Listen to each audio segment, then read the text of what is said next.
I'd like to call to order City of Citrus Heights City Council meeting for October 23rd, 2024.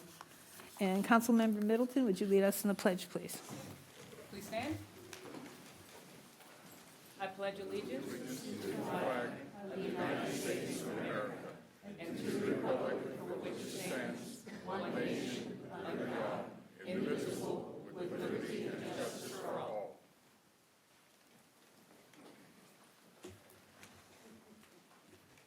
Would the clerk please call the roll? Councilmember Middleton, present. Councilmember Schaefer, Here. Vice Mayor Lopez Taff, Here. and Mayor Karpinski Costa. Present. Next item, please.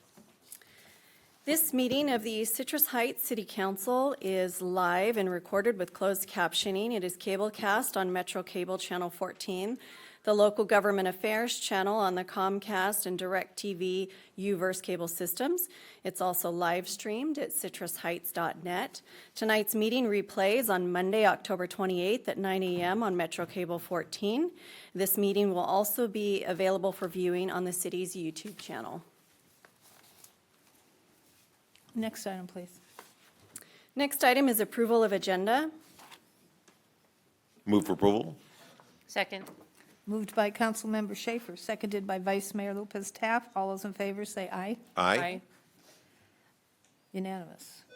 Next item, please. Next item is presentation number 4, proclamation of the City of Citrus Heights recognizing October 2024 as National Manufacturing Month. Well, since this is right up your alley, I have asked Councilmember Schaefer to do the honors. Well, thank you, Mayor. I'd like to invite Dean Peckham from Sacramento Valley Manufacturing Alliance up to the podium, please.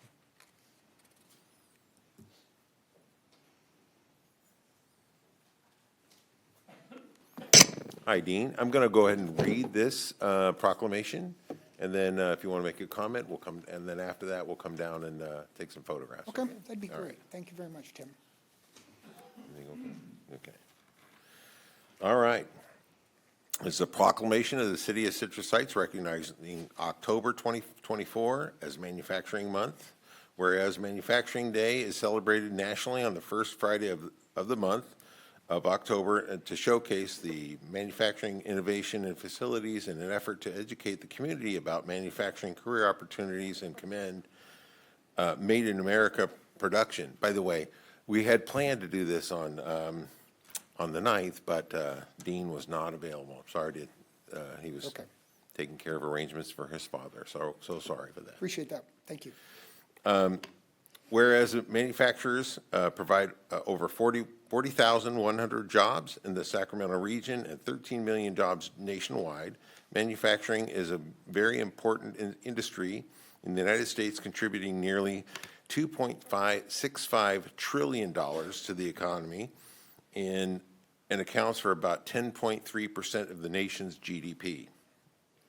California has the largest number of manufacturers in the nation, with representation across virtually all manufacturing sectors, and small manufacturing, those that are under 50 employees, are the backbone of the industry, representing about 95% of manufacturing firms in California. Over the next decade, over 4 million manufacturing jobs will likely be needed, and a 2.1 million are expected to go unfilled due to the skills gap. Whereas increasing the exposure of manufacturing careers with our local area to our students, educators, business owners, media, and politicians is needed to bridge the gap in skilled labor shortage and create viable career pathways for students and adults. And the City of Citrus Heights offers its sincere appreciation to the Sacramento Valley Manufacturing Alliance and their partners for their outstanding support of manufacturers, and recognize that California was built on manufacturing and the importance of manufacturing business in sustaining our economy. Now, therefore, be it resolved, the City Council of the City of Citrus Heights does hereby designate October 2024 as Manufacturing Month. Dean, I would invite you to make a comment or two. Thank you very much, Tim. Honestly, I think you took almost all of my talking points out of that. But that's okay. No, just a couple of brief points. SVMA was formed 2017, so I guess initially organized just 7 years ago, formally organized in 18 by the manufacturers in our region to address the need for a qualified and well-trained workforce. As Tim noted, we're facing an impending labor shortage, which has caused us to focus our efforts around partnering with high schools and the community colleges in the region to attract young people into manufacturing, to support their high school manufacturing programs, as well as at the community college level, and give them an opportunity to earn a living, support their families and the communities, and contribute to the next generation of manufacturing in our region. SVMA, as one of its many initiatives, has developed pre-apprenticeship programs as well as apprenticeship programs for people who want to get into machining, as well as quality control. In 2020, we launched an adult ed training program in South Sacramento to serve adults who are 18 and older. Our goal here has always been to collaborate with the cities and the job centers in our region to create employment training programs for a lot of underemployed adults who reside in our communities, create pathways for women into manufacturing, and also recruit immigrants into manufacturing as well, many of whom bring a lot of related technical skills with them since moving to the U.S. Big picture, nationwide, manufacturing probably has the greatest economic impact of any industry in this country. For every $1 in sales by manufacturing, it has an economic impact of $2.68, which basically means for a company that sells $10 million in product, it generates $26.8 million in economic impact throughout the economy. California does have the largest number of manufacturers in the U.S. with over 34,000. We have, about 4,000 here in the Sacramento region, with 2,400 of those manufacturers being right here in Sacramento County. And they include, everything across, as far as you can imagine, in terms of manufacturing capabilities, making things like medical device equipment, specialized cutting tools, extrusion equipment, auto parts, aerospace parts, oil and gas repair services. And as we all know, this region is historically known for its food processing. Obviously, Blue Diamond, almonds, tomatoes, rice, they all have food processing related activities associated with their products. And then, of course, there are the trains that come from our region as well. In conclusion, I'd just really like to say a special thanks to City Manager Ash Feeney and to you, Council, Mayor Karpinski-Costa, everybody, for your support of SVMA and for our, inaugural High School Manufacturing Challenge, which we hosted May 5th last year. Happened to be the only day in the spring, I think, that it rained. It was very odd. And I know that Greenback was supposed to be closed for repairs, and that didn't happen either. But anyway, we had 20 students participate, representing 12 different high schools throughout the region. And, we also had about 60 manufacturers, teachers, industry supporters participating. Thanks to Tim for emceeing the event. We were really amazed at the creativity that these students brought to the event, and really optimistic about the future of career technical education in our schools throughout the region. Obviously, we want to see career technical education, especially manufacturing and related areas, to expand. We also realize that it takes a lot of work and effort on the part of schools, on the part of manufacturers, to introduce those programs into the schools. On a final note, I do want to let you know that We will be back with the second high school manufacturing challenge on April 26th next year. Again in Citrus Heights at the community center just up the street here. And thanks for hosting this amazing event and inspiring the next generation of manufacturing excellence in our region. Great. Mayor, can I make one more comment? Make all the comments. Really you quick. want. Please? So I just want to, I can't tell you how proud that I am. Siemens Mobility down in South Sacramento is Kevin McGrew is an executive down at Siemens. He is also the president of SVMA. And I'm delighted to report, I sit on the RT board. This happened well before I started sitting on the RT board. But Siemens has started delivering brand-new trains for our light rail right here in Sacramento. They're built here in Sacramento, and they're operational in Sacramento. I've been down to Siemens many times and seen trains from Montreal and Denver and all over the country, and this is the first time that we're seeing, well, the first time that it's very apparent that the Siemens trains are running on our local railways that were built right here by our own people. Right. So just delighted to report that. Yeah. As it turns out, the reason that Siemens located in Sacramento originally, amongst other reasons, the primary reason was they were awarded the initial contract to build the trains for SAC RT. And then they lost a contract, and then they won it back again this time. So yeah, they're extremely proud. Fantastic, really, and they're really nice cars. I got the opportunity to ride on a couple times, so, You done? all right, that's all I have. I don't want to cut him short. Yeah, I know, he Councilmember has the Middleton. podium, right? Councilmember Middleton. Thank you, Mayor. Just want to say that, congratulations again. Thank you for all the work that you're doing to increase manufacturing in the community. And it's especially important to me because my husband previously worked at Siemens, so those train cars that you're talking about was actually one of the projects that he worked on and was very proud of before he left the company. Okay, So, we're very happy to see that we are expanding manufacturing. We're actually doing the work to help keep more families employed. exactly. Is he still in the industry? Is your husband still in the industry? Oh, he actually went over to SMUD, so Oh, now he's working understood. on the electric vehicles. Understood, the next generation, right? Vice Mayor Lopez Taft. Thank you, Mayor.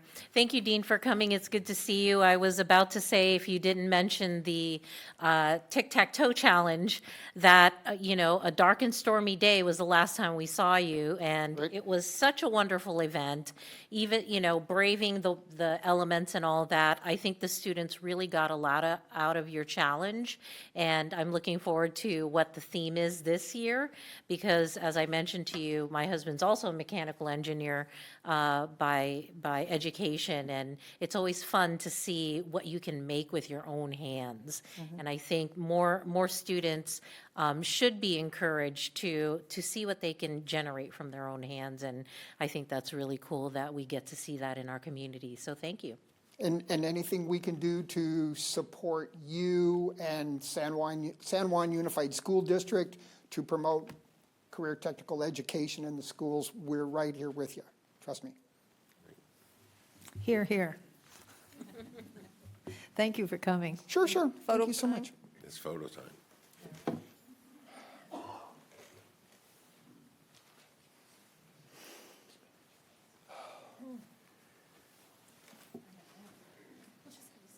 Okay. Okay.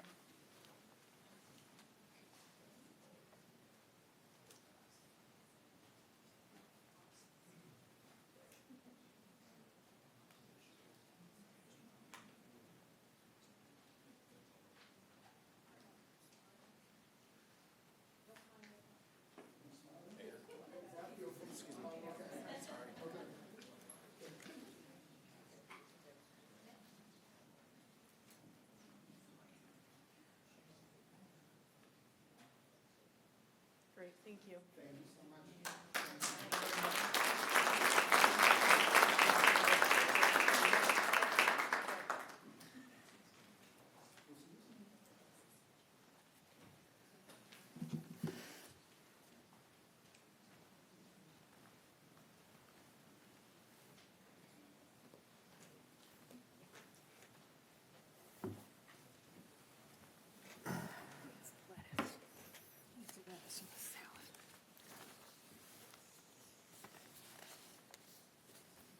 Next item, please.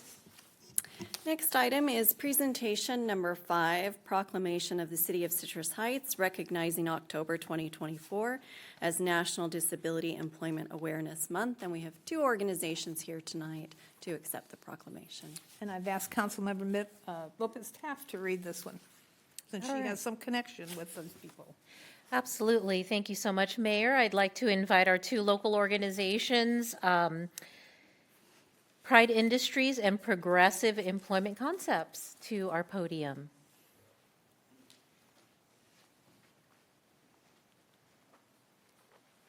And just like you saw earlier, we will read the proclamation and then invite you for any of your comments. Absolutely. Thank you. Proclamation of the City of Citrus Heights proclaiming October 2024 as National Disability Employment Awareness Month. This gives me great pleasure to read these proclamations because I am the child of a legally blind mother, and we had so many wonderful organizations that helped us in our times of need and direction when I was growing up. So I really, really appreciate you doing this work.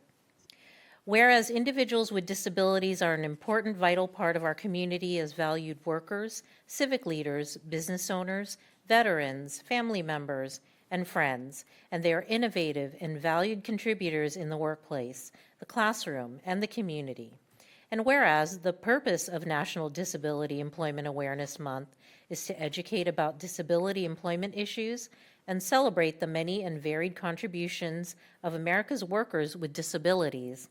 And whereas workplaces welcoming of the talents of all people, including people with disabilities, are a critical part of our efforts to build an inclusive community and strong economy.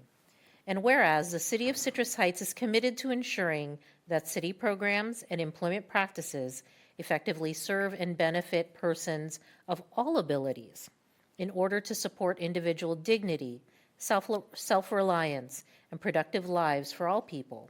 And whereas Citrus Heights is dedicated to fostering equal access and demonstrating commitment to full inclusion of people with disabilities.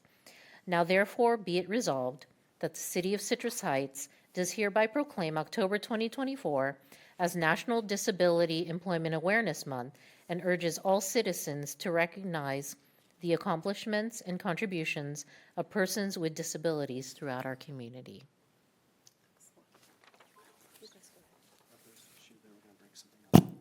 I don't have any slides, I'll step in.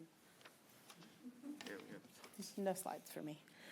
Thank you so much, Mayor, City Council. Citrus Heights is near and dear to Pride Industries. I don't know if you're aware that we have an open job center on Sylvan Road. And in fact, Dean and I are not going to leave without connecting because we have the employees, he has the jobs, I just heard. Hopefully he didn't leave. National Disability Employment Awareness Month is very near and dear to Pride Industries, and we've hit all of our sites across the nation to help people celebrate. I think it's important that we take a moment in October and pause, and I appreciate that the city is behind that, to recognize the talent and to recognize the abilities, as you mentioned, Vice Mayor, when you're reading the proclamation. They're often missed in everybody's inclusion and diversity programs. Pride Industries' mission is built upon the employment of people with disabilities, and so we spend our team every day of what we do in our careers helping people find an inclusive work site, and this is important for the community to understand.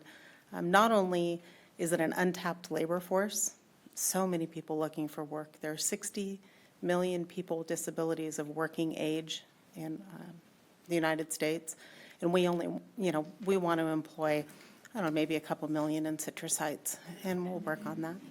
So I appreciate it. I thank you for your comments. I thank you for the declaration, and I will step aside.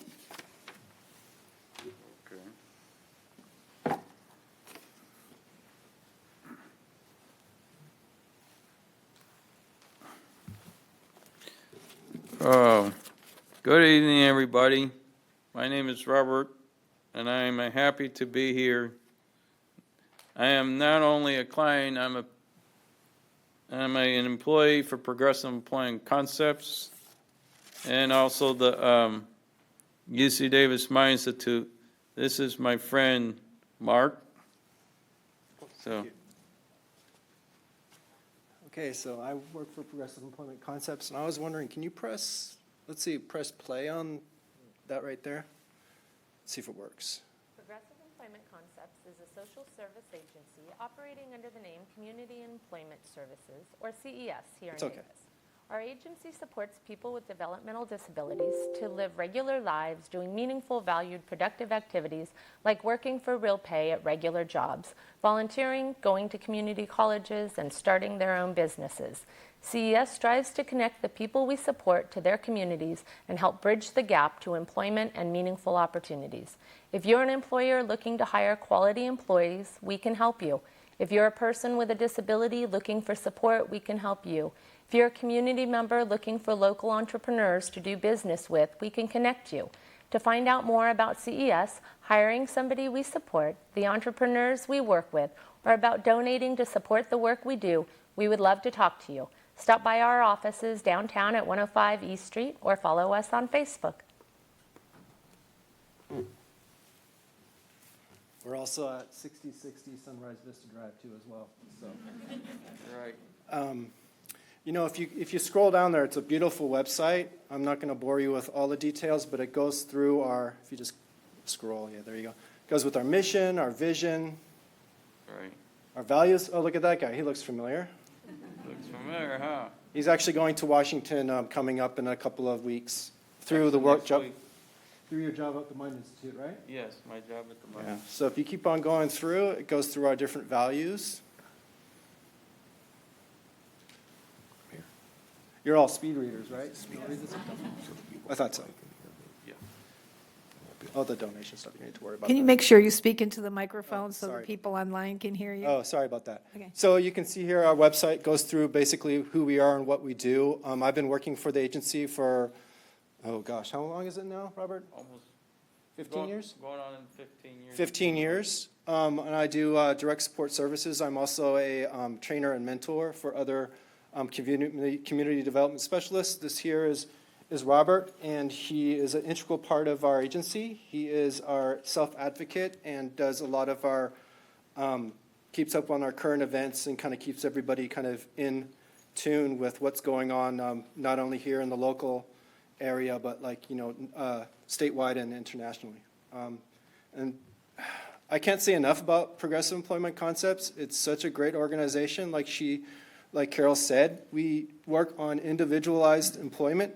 So we have people that work at, if you go on there, we have business partners on there, a link to business partners. We work with SMUD, we work with Franklin Templeton, we work with a whole bunch of organizations.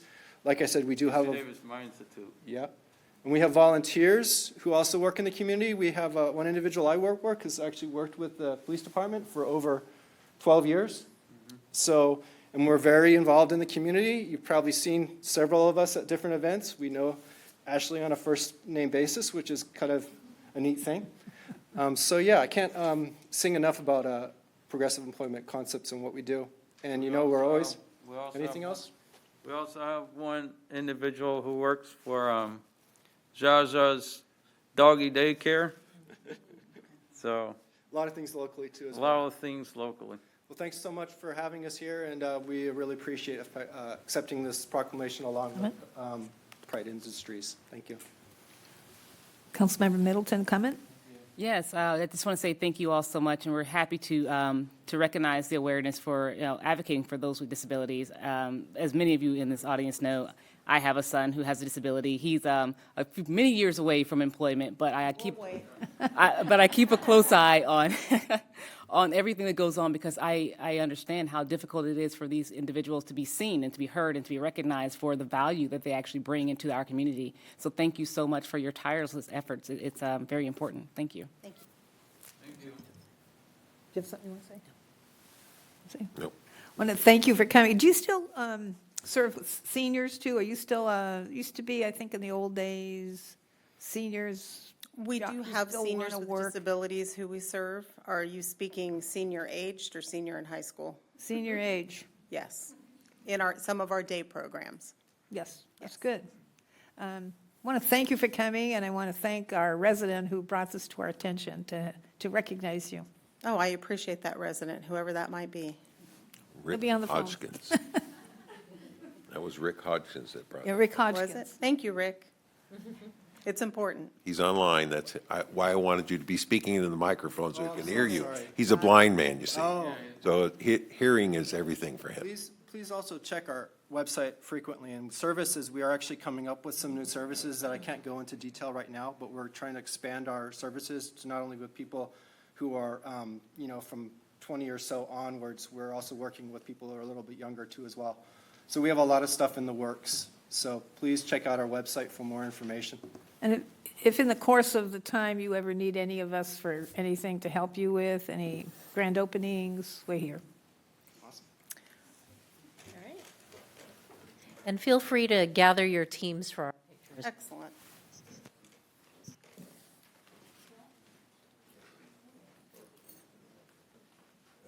We brought a photographer.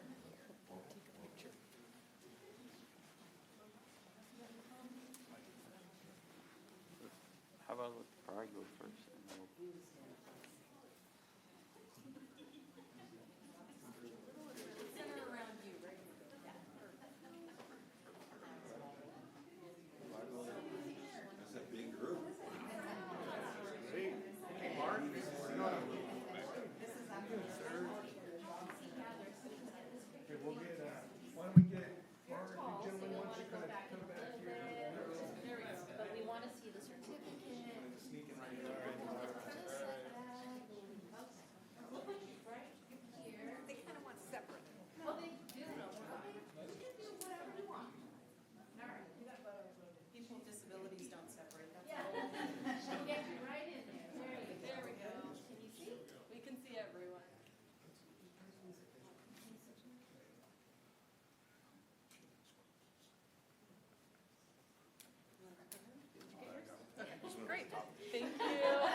Yeah. Okay.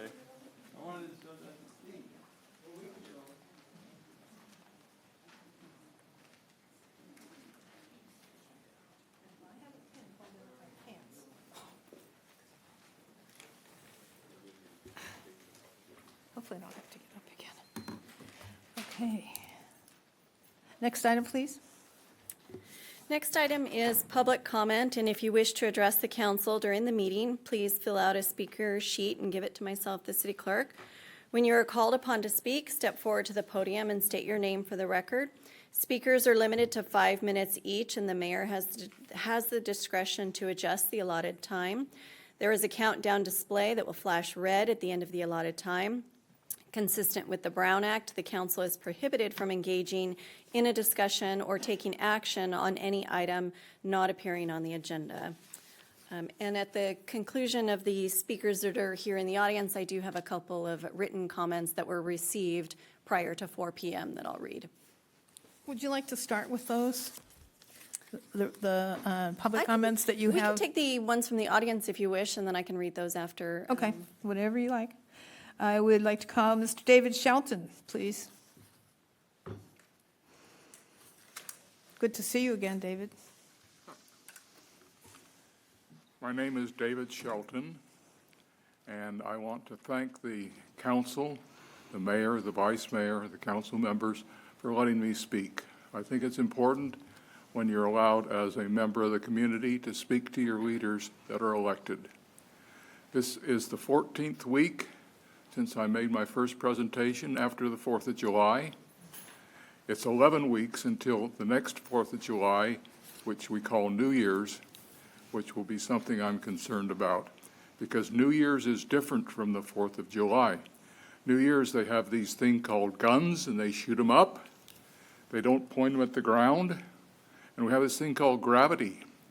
What goes up comes down. It's enough to have a firework land on my roof, but if the bullet goes through the roof and I'm sitting in my easy chair and it goes into my head, that's not good. Or a small child outside and it falls down on a small child, that's not good. And the thing I've tried to focus on is there are three basic things. There's the legal issue. We have laws against non-safe and sane fireworks. But yet, we have a neighbor to our east, which is called Nevada, and you can go to Nevada and you can buy all the illegal fireworks you want to. You can even come back here and sell them, and people will buy them from you. The second item is the police response. The police, I've talked to the people in the police. They do a wonderful job, and I'm glad we're finally giving money to update their communications with their dispatchers, because I've been in that room and it's crowded, and the dispatchers do a wonderful job. The police, they don't want to enforce anything because it's difficult. Life is difficult. What are you going to tell the woman who lost a child? I couldn't stop the fireworks because it's difficult. That's not fair. The thing after that, the third thing, is community involvement. I think it's important to get the community involved in what goes on. And I started off, I've lived in Citrus Heights now for 22 years. I lived in Marin County for 32 years, and then I moved up here, got twice the house for half the price, took the rest of the money and put it in the bank. And I've been retired 18 years, and I still got money in the bank, I hope. If we don't have anything that goes really south in the next week. And I had the opportunity to work with code enforcement. And code enforcement people are wonderful. The secret in working with the city is you have to get an email address and you have to get a person on the other end that you can talk to. Once you've established that communication, I can talk to Ashley Finney, but until I send him an email address and he's got my email address, chances are he's not going to call me. And it holds the same through. It's not that they don't want to talk to you, it's that they're very, very busy.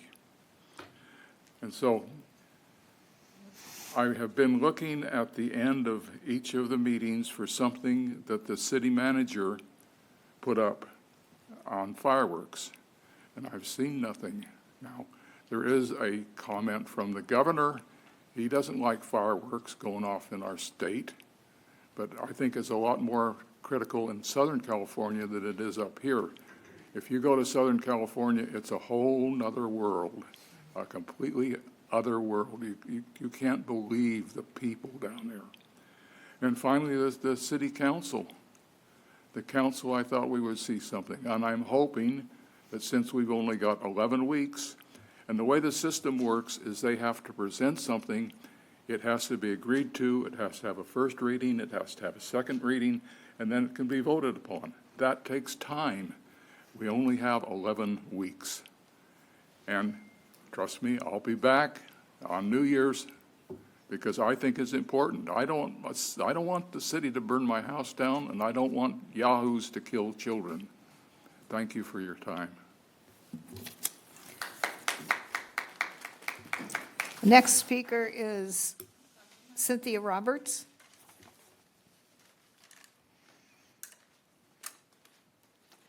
Hi, thank you. I'm Cynthia Roberts. I wanted to address something from the last city council meeting.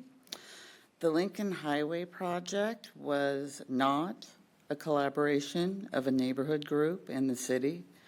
This project was a creation of Andy Saunders' love of history and desire to discover areas of historical significance within Citrus Heights. Andy Saunders collaborated with Regina Cave from the city, and she helped bring this creation to life. After the loss of all of his cherished family mementos and documents of his family history, along with his home, cars, and business, he moved to Citrus Heights and began to rebuild a new life. Instead of languishing in grief, he decided to stay busy with the things that he loves in this new city. He joined several groups, one of which was a historical Lincoln Highway group. This group led him to begin researching the areas in Citrus Heights of historical merit along the Lincoln Highway. Sometime later, Andy heard Regina and Courtney discussing their functions within the city and upcoming projects at a neighborhood meeting. After the meeting, he obtained contact information, and the collaboration began, thanks to the help of Regina, who put an enormous amount of work into this project. Andy was able to coordinate an unveiling of his project and was excited to share it with Citrus Heights. I am so proud of Andy Saunders for following through with his creative idea to honor Citrus Heights and the Lincoln Highway's rich history. Kudos to you, Andy Saunders and Regina Kay. Thank you. Thank you. Next up is Melissa Hayden.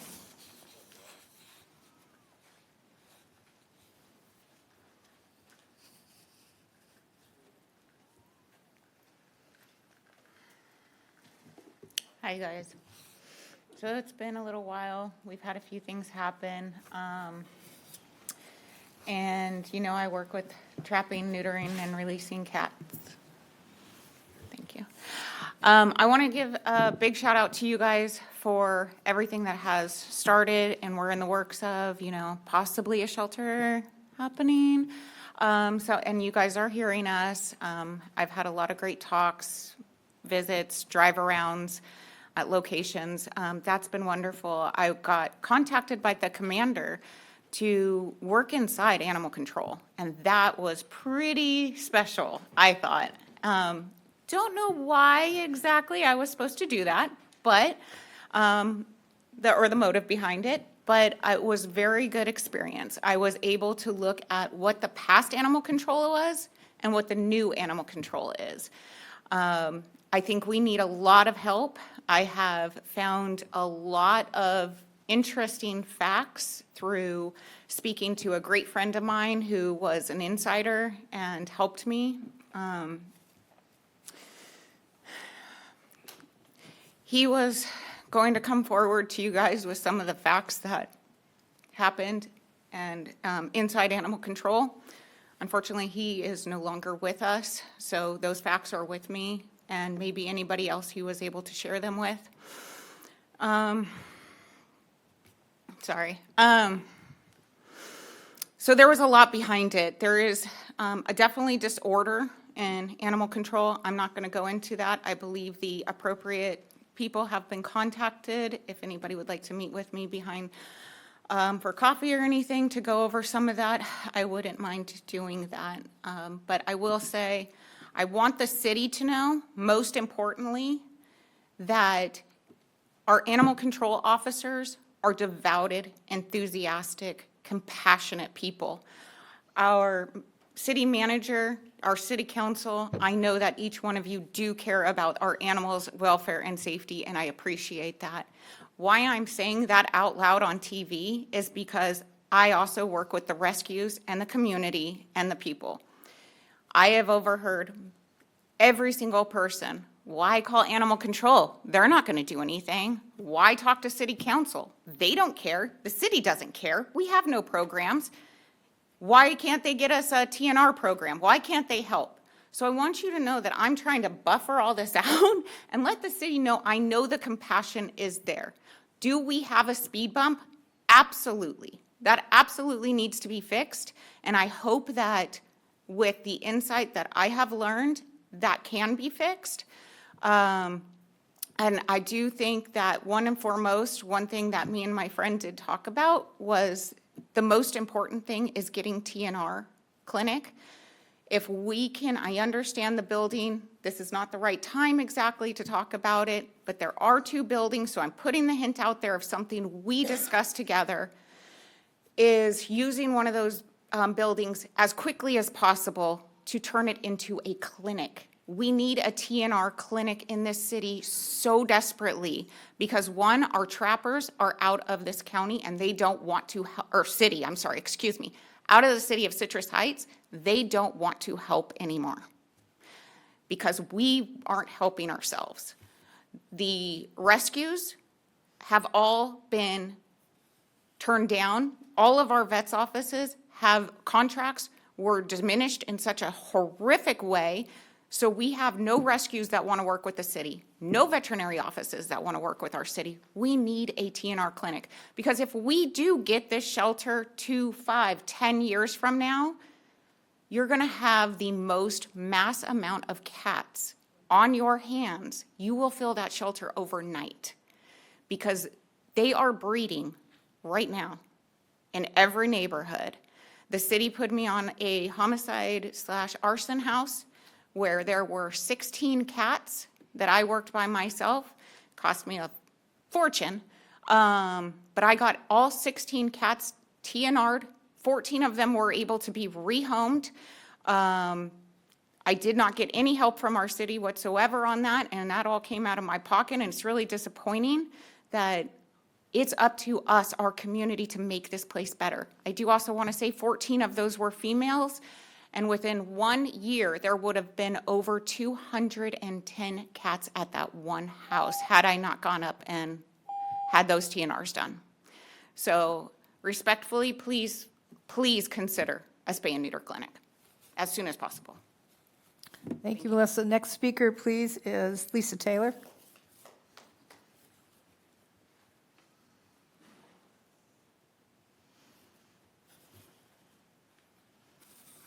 Good evening, everyone. I'll make mine quick. Let me tell you, I'm here today speaking on behalf of the Purple Pageant and the Young Teen Society.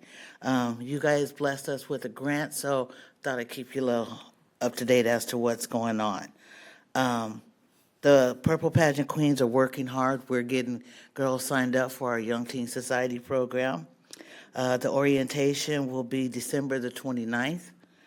The 12-step program is going to be teaching manners, etiquette, and life skills to our young girls. We are actually working with business owners in the city of Citrus Heights to help come and teach our classes. We are hosting a Boots and Bras fundraiser this coming Sunday, and we are working with the Citrus Heights Police Department to educate our young girls on sex trafficking and how to start taking care of themselves in our areas. We are trying to get some of the girls involved with Kiwanis and Rotary and things like that. We will be completing that 12-step program with a special dinner and award ceremony. And we just wanted to give an update and a big thank you to the city of Citrus Heights for caring enough about not only the Purple Pageant, but the youth that are in this community, and asked the girls said to say hi. Other than that, thank you, everybody. Thank you, Lisa. And then I'll read the public comments. They were submitted by Rick Hodgkins. His first was on the presentation item for the National Disability Employment Awareness Month. He just wanted to thank Mayor Kierpinski-Costa for taking him up on the offer of proclaiming October as National Disability Employment Awareness Month. I would like to remind the City Council that we celebrate this during the month of October every year.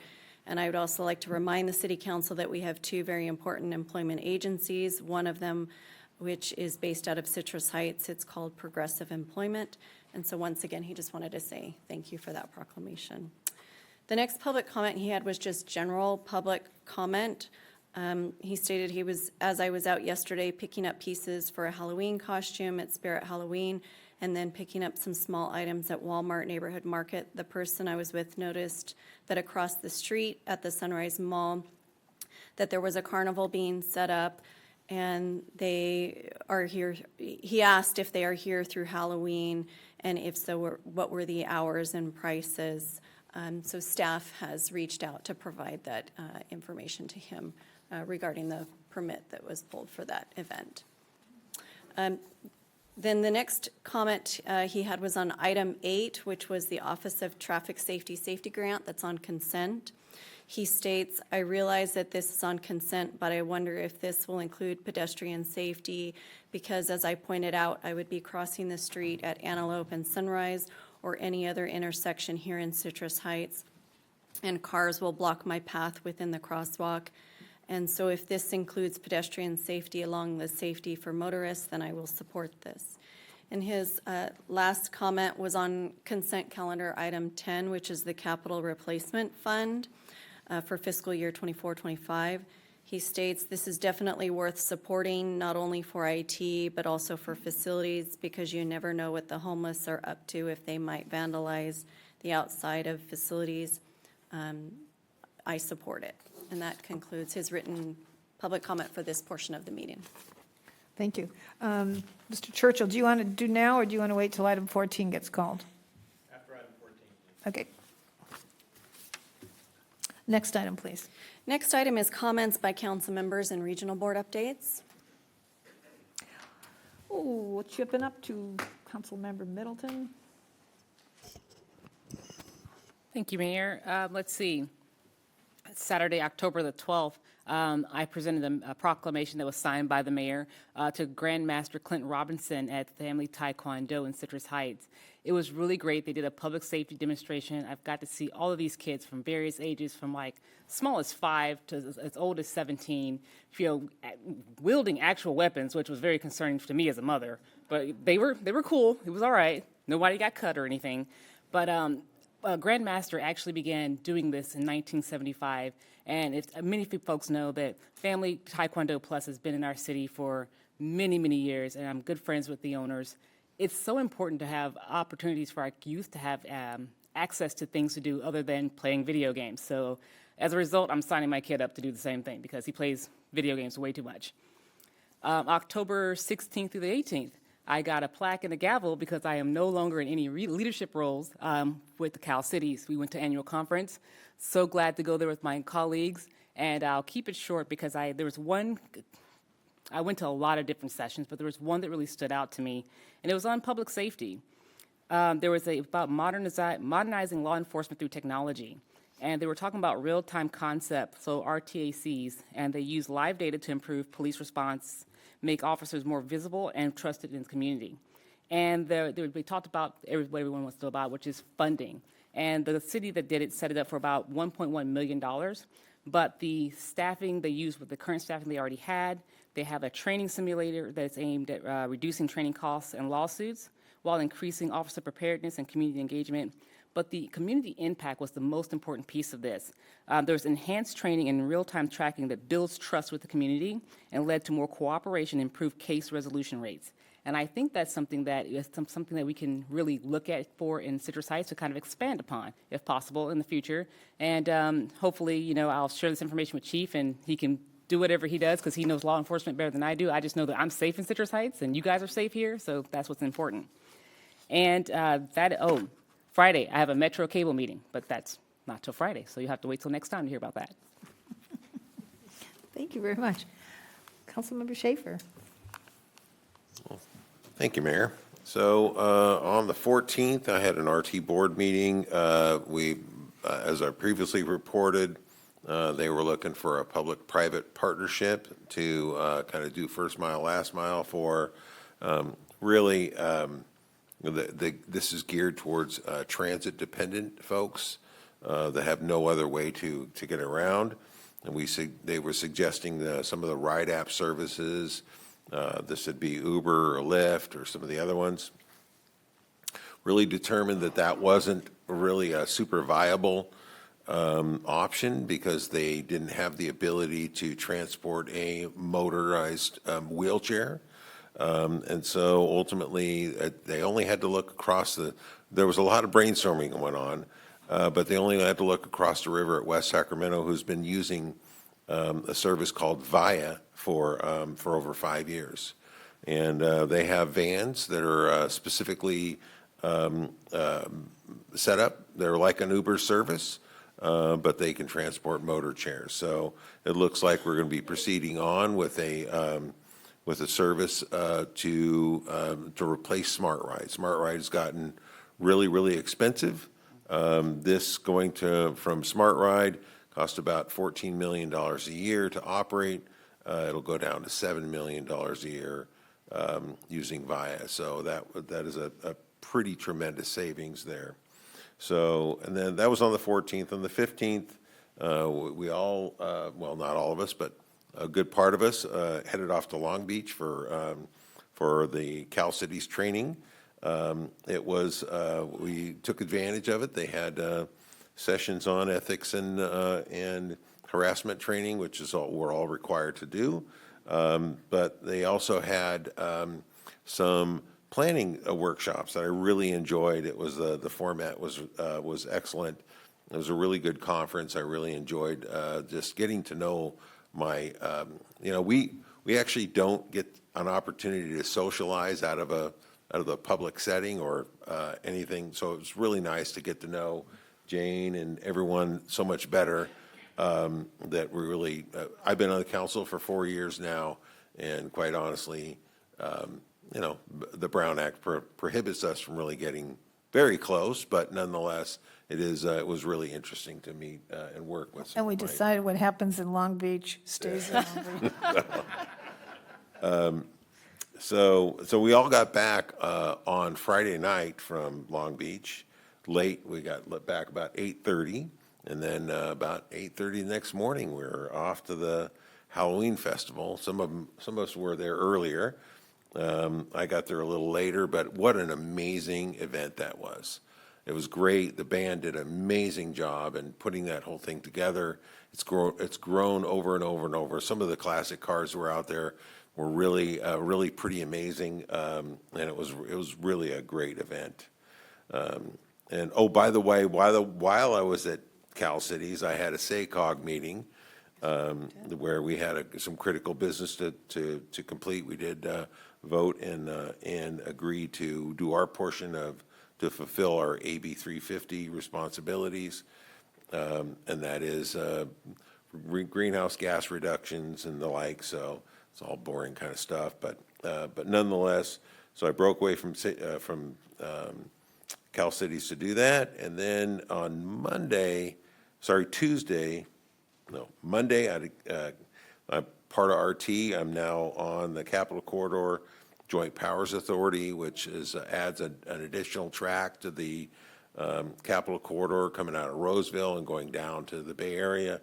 It was also really interesting. That was my first meeting with them. A really interesting proposal they have for splitting the track, adding trains. It's just a really amazing. I've taken the train many times. I certainly encourage it. It's a really nice train ride. Catch it at 7 a.m. out of Roseville, and it'll take it down to Oakland. You can take it down to the Richmond BART station, transfer to BART, and take it over to SFO. I've taken it down to San Jose. There's a really cool shuttle that drops you off on the same platform. You go take the shuttle right over to Norman Airport. It really is really pretty amazing, but still no light rail to the Sacramento airport. You can take the train, go to all the Bay Area airports, but can't go to my local airport. Sorry for slamming, but that's how it is.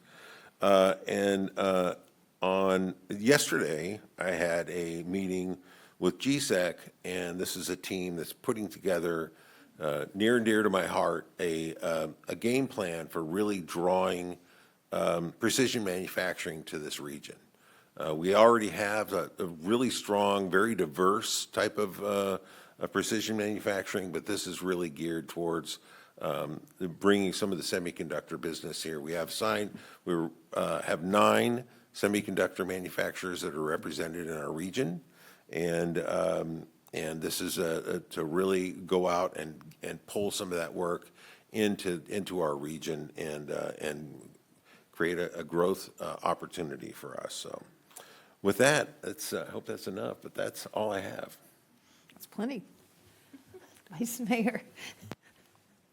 I feel such a lightweight tonight with all the reports from Councilmember Middleton and Councilmember Schaefer.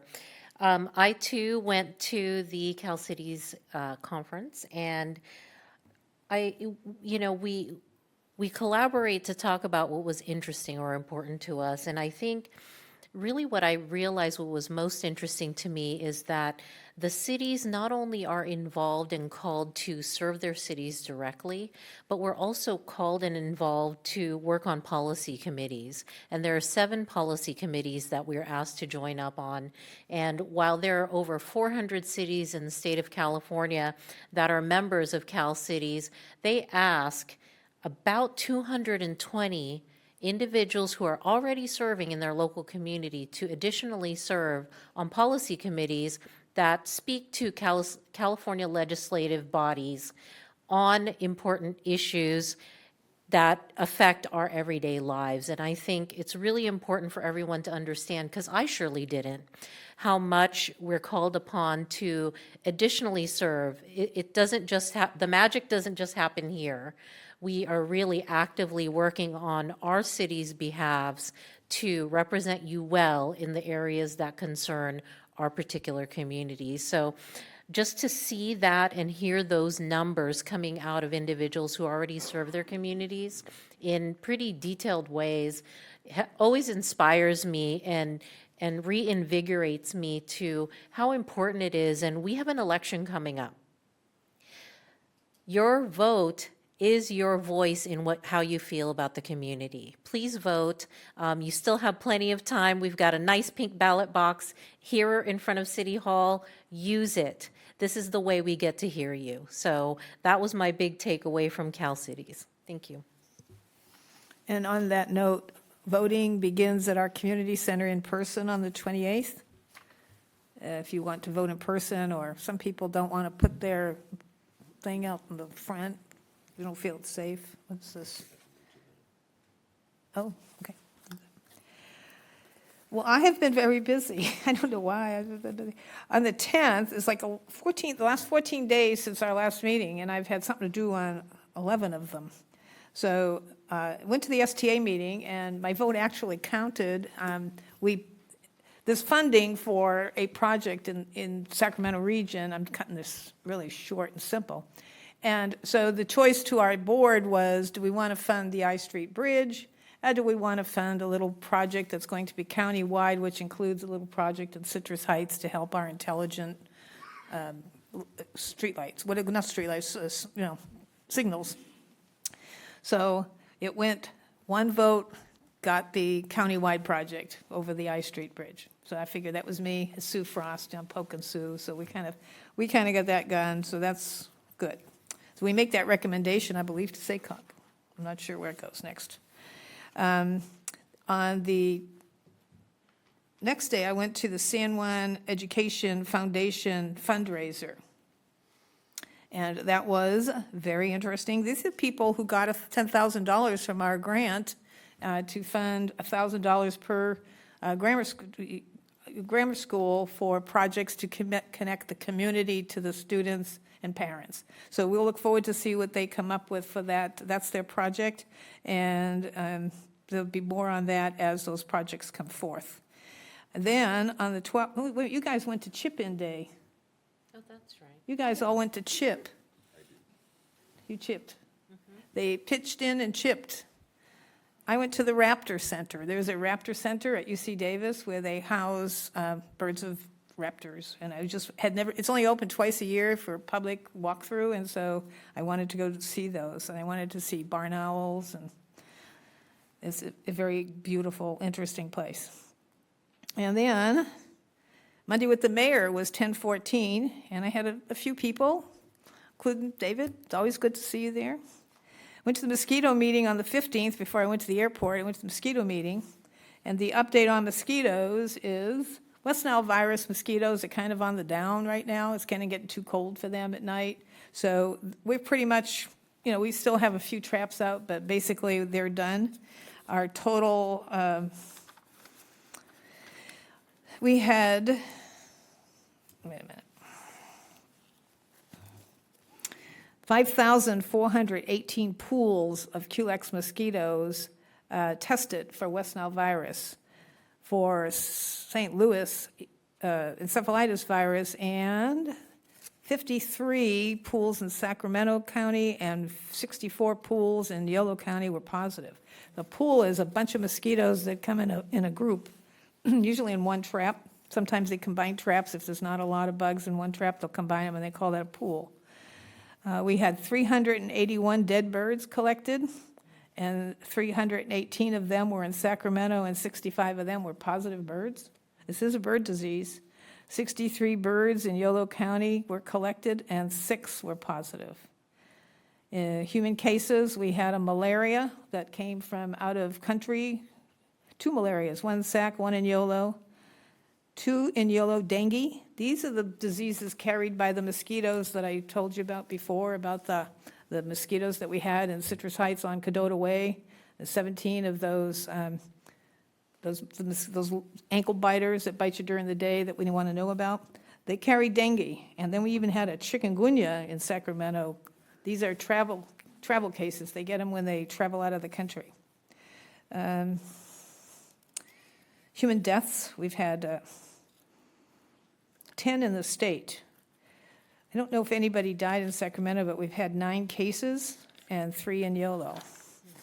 So it's a disease we don't want to have around. So I did go there. Then we went to League of Cities, and I think we're going to have more about, are we going to do how we got our award now or later? It's up to you guys. We won an award. We were so proud to win an award for our beautification. We've got a slide, Madam Mayor. You got a slide? I'm going to show that right now. All right, let's see the slide. Look at that. That's me and Ash in the middle there, next to Brisbane. And it's called the Helen Putnam Award.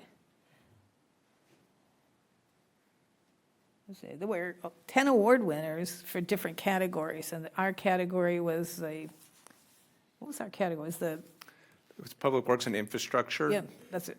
Public Works and Infrastructure. Yeah. We're very proud of they showed a video at the conference. They didn't let us really grab the award. We just marched out on the stage. They give you and then make you go again. So we just but anyway, we're happy to do that. It was fun. We did take training in ethics and harassment, 2 hours. They went 4 hours. But I did go to one talk on economic development. And, a couple of things is that you go to these things and you realize how your city is so superior to some of the talks you're sitting in. And you think, geez, these dummies are giving lectures, and here we are so up here. And we could be doing it, we could be giving lectures. Our staff is that good, they could be doing it. But I did go to this one economic development where it was a guy, he said that retail is now food and entertainment. That's the new retail, food and entertainment. And then he said for your development, housing. Housing creates, if you zone for the best amount of the dollars, it's housing. So that was interesting. And then Palmdale is developing their mall, sit-down restaurants only. So that was them. We got back from League of Cities, and the next morning I was the judge in the Halloween parade, and that was a lot of fun. Sue Frost picked the neighborhoods as her favorite. Actually, everybody's favorite was Texas Roadhouse, if they're listening. We loved the dance that they did in front of the judges' tables, and their float was nice. And they're just such a good community partner, too. So then the gal from the park picked them. So I picked Atlas. The truck looked really good. Then we went to the harvest, and we had our microchipping. My understanding is we chipped 10 dogs that day. And so it's continuing what they learned on that would help for the next event we have. Then I did another Monday with the mayor. And then I went to the Area 6 meeting last night. And I think that's about all I have. Thank you. Oh, one other announcement. Supervisor Sue Frost is having a community meeting Monday, November 4th. I gotta look at the time. 6 p.m. I don't know if she has it right in here or in the community room. Okay. That's it. So our next item is consent calendar. We have item 6, that's approval of the minutes. We have item 7, which is Police Department Emergency Communications Center remodel agreements. We have item 8, that's Office of Traffic Safety DUI STEP grant. We have number 9, which is a letter of support to Governor Newsom regarding illegal fireworks. We have item 10, Capital Replacement Fund expenditure plan for fiscal year 24-25. And we have item 11, which is to authorize the city manager to execute a purchase agreement with the Dell Technologies for the replacement of city computers and associated equipment. Does anyone wish to pull an item from consent?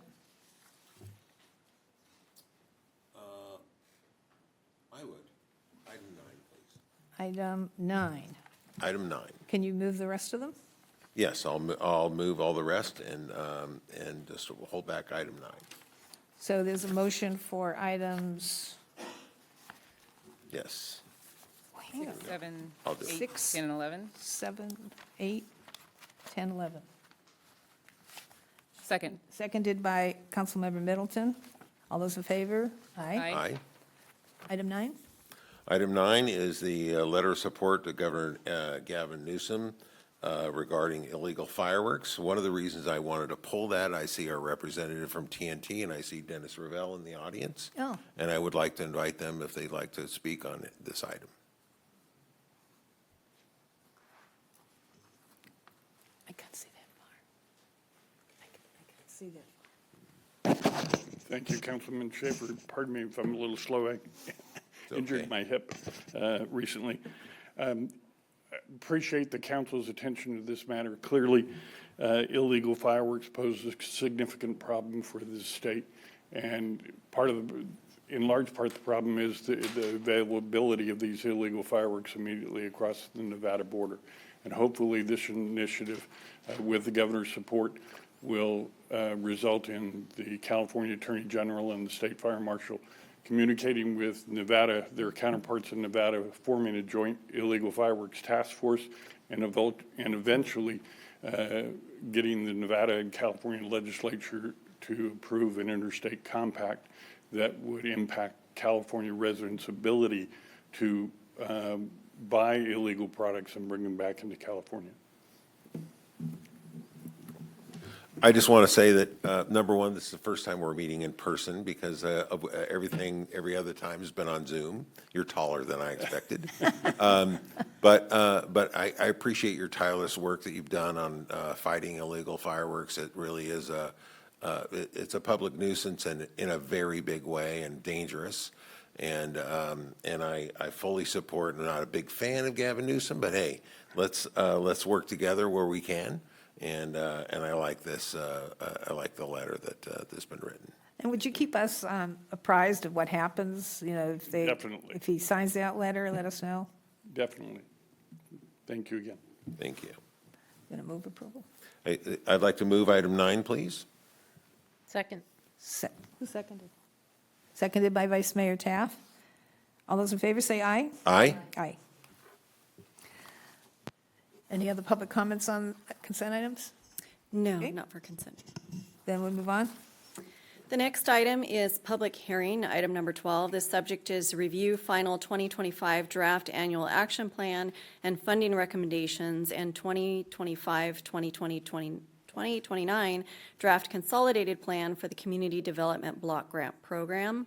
The recommendation is to hear public testimony on the draft action plan and the consolidated plan, and then to adopt a resolution approving the Community Development Block Grant 2025 Annual Action Plan and the 25 through 29 Consolidated Plan, and authorizing the city manager or designee to execute and file all documents required to receive U.S. Department of Housing and Urban Development Community Development Block Grant funding. Staff report is first. Good evening, Mayor, Vice Mayor Nicole Piva with the Community Development Department. So I'm here tonight to present the final 2025-2029 Consolidated Plan and the 25 Annual Action Plan for the CDBG program for your consideration. These documents outline how the city will spend its CDBG funds over the next 5 years. So this is the second public hearing. It is required by HUD to approve these documents. As presented in detail at the October 9 City Council meeting, the consolidated plan includes 5 main goals for the next 5 years that are outlined on this slide.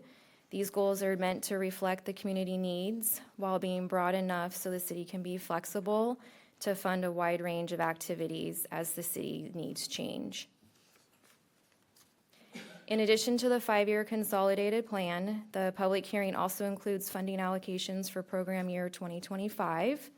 The city expects to receive about $600,000 in CDBG funds, so the recommendation tonight will review the public services and the capital pot of money.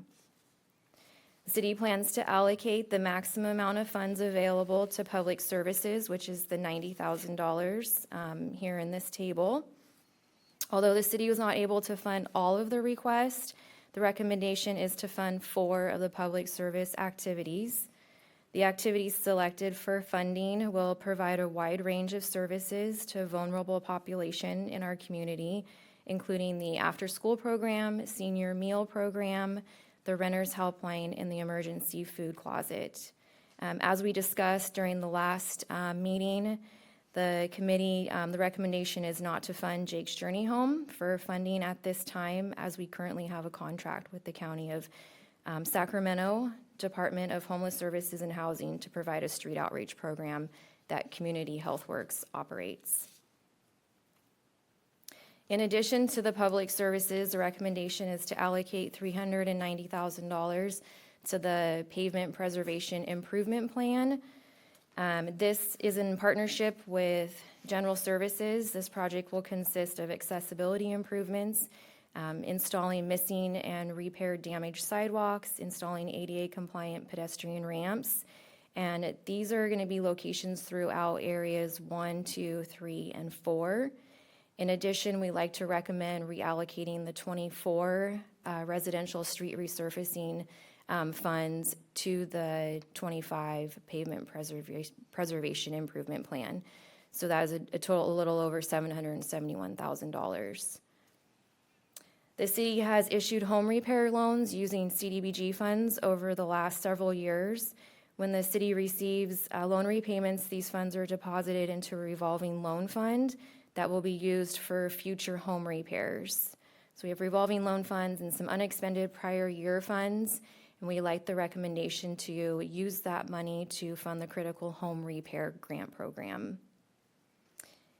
The funds will be used for mobile home repairs. The program will be administered by Rebuilding Together, and they will do the income qualification, work with the homeowners on the scope of work, directly with the contractors, and they'll monitor the project till the end. So it's $200,000 for critical home repairs. So before you tonight, here's the staff recommendation, is to hold the public hearing and to adopt the consolidated plan and the 25 annual action plan. I'm available for any questions. Are there any questions for staff? What, it's going to open the public hearing? Okay, public hearing is open. Are there any comments on this item from the public? I do have one written comment for this item. So I'll go ahead and read. The written comment was received from Rick Hodgkins. He states, "I am once again restating my support for this as it will allow us to continue the great work we have been doing for our fair city. I don't know if I can reiterate what I said before, but once again, I support this because while our population is aging, you also have people from my generation, the Gen X generation and younger generations who are starting to take over what are they? Next generations are the same family or single head of households." And that concludes his written comment. Okay, last call for any public comment on this item. Seeing none, close the public hearing. Any comments from council members? Questions, comments, motions? I'd just like to thank Nicole for a job well done. Appreciate that. Thank you. That's all I had. That's a big job, what you put together. It is huge. I forget how many pages it took up on my laptop. It's huge. A lot. A lot. Can I move approval? You want to read that? Sure. I move that we adopt Resolution 2024, a resolution of the City Council of the City of Citrus Heights, California, approving the Community Development Block Grant 2025 Action Plan and 2025 to 2029 Consolidated Plan, and authorizing the city manager or designee to execute and file all documents required to receive U.S. Department of Housing and Urban Development Community Development Block Grant funding. Second. You got the easy side. She got the easy part. Moved by Councilmember Schaefer, seconded by Councilmember Middleton. All those in favor? say Aye. Aye. Aye. Aye. Okay, that passes. Next item. Next item is public hearing, item number 13. The subject is resolutions approving the Measure A Sacramento County-wide Transportation Mitigation Fee Program Nexus Study and amended agreement on operating protocols. There are two resolutions and an ordinance. The resolutions are approving the 2024 Sacramento County-wide Transportation Mitigation Fee Program Nexus Study, a resolution approving the amended agreement on operating protocols for the Sacramento County-wide Transportation Mitigation Fee Program, and an ordinance amending the Citrus Heights Municipal Code in Chapter 18 relating to the collection of development impact fees for Measure A transportation improvements. Good evening, Mayor, Vice Mayor, City Council members. Regina Cave, your General Services Director. This item before you regarding the Measure A Sacramento County-wide Transportation Mitigation Fee Program is essentially adoption of an updated Nexus study for an existing program, and that is, my screen just went out. There we go. That is a pass-through. The background, the Sacramento Transportation Authority administers the Measure A. Measure A is a half-cent sales tax imposed here throughout the entire Sacramento County. Apologize, my screen keeps going out. And it was renewed in 2009. The original Measure A from 1988 was set to expire in 2009, and the voters unanimously approved in 2004 to extend that Measure A, and with that Measure A came an ordinance that included the Sacramento County Transportation Mitigation Fee Program, which imposes development impact fees on all new development throughout the region. Those mitigation fees are to fund, in portion, capital projects throughout the entire Sacramento County that were identified in 2004 that the voters approved. The Nexus study, again, originally conducted in 2006 for the program, utilized existing and forecasted development, so that was in 2006. Efforts began in 2022 to update the study as development and land uses have changed throughout the Sacramento County. And so we began as the agencies, all of the cities and the Sacramento County, working with the Sacramento Transportation Authority back in 2022 to identify all those land uses and future forecasts. The Sacramento County Transportation Board, Governing Board, approved in June of 2024 the updated Nexus study, and subsequently in August, they approved the updated operating protocols agreement. Each agency that is a recipient of the funds and administers the funds must sign an agreement to agree to impose these mitigation fees through their collection of fees through the building department, and then subsequent reporting. So for us, the city benefit of Measure A as a whole, we do have a capital program. Within the 2004 voter-approved projects, we had identified 3 terminus, not specific projects, but terminus. So Antelope Road from Roseville Road to Auburn Boulevard was identified as a stretch of roadway that would benefit from projects. We did deliver widening of Antelope Road on the west side of I-80 back in 2005 through 2008, and that project received funds. We'd also subsequently had constructed a couple pedestrian safety improvement projects between I-80 and Auburn Boulevard in the last 10 years that utilized portions of Measure A funds. We utilized money for Greenback Lane, even just in the last few years. We had a $600,000 allocation of capital funds, which improved the pavement conditions and pedestrian upgrades from Sunrise to Fair Oaks. And then for Sunrise Boulevard, we constructed improvements from Oak Avenue to the north city limits in 2 separate phases. So for ongoing Measure A programs, and again, the capital program is just from the development impact fees. From the ongoing Measure A programs, we also receive monthly allocations of the half-cent Measure A sales tax, and that Measure A goes through our street and maintenance program. We have our safety, streetscaping, pedestrian, and bike facilities, which essentially helps to fund things like portions of the trail projects, if we construct new ramps, new pedestrian or bike facilities, and then traffic control and safety. So if there are engineering traffic team, if they do any kind of modifications to traffic signal upgrades, signage, or anything to improve safety around our schools.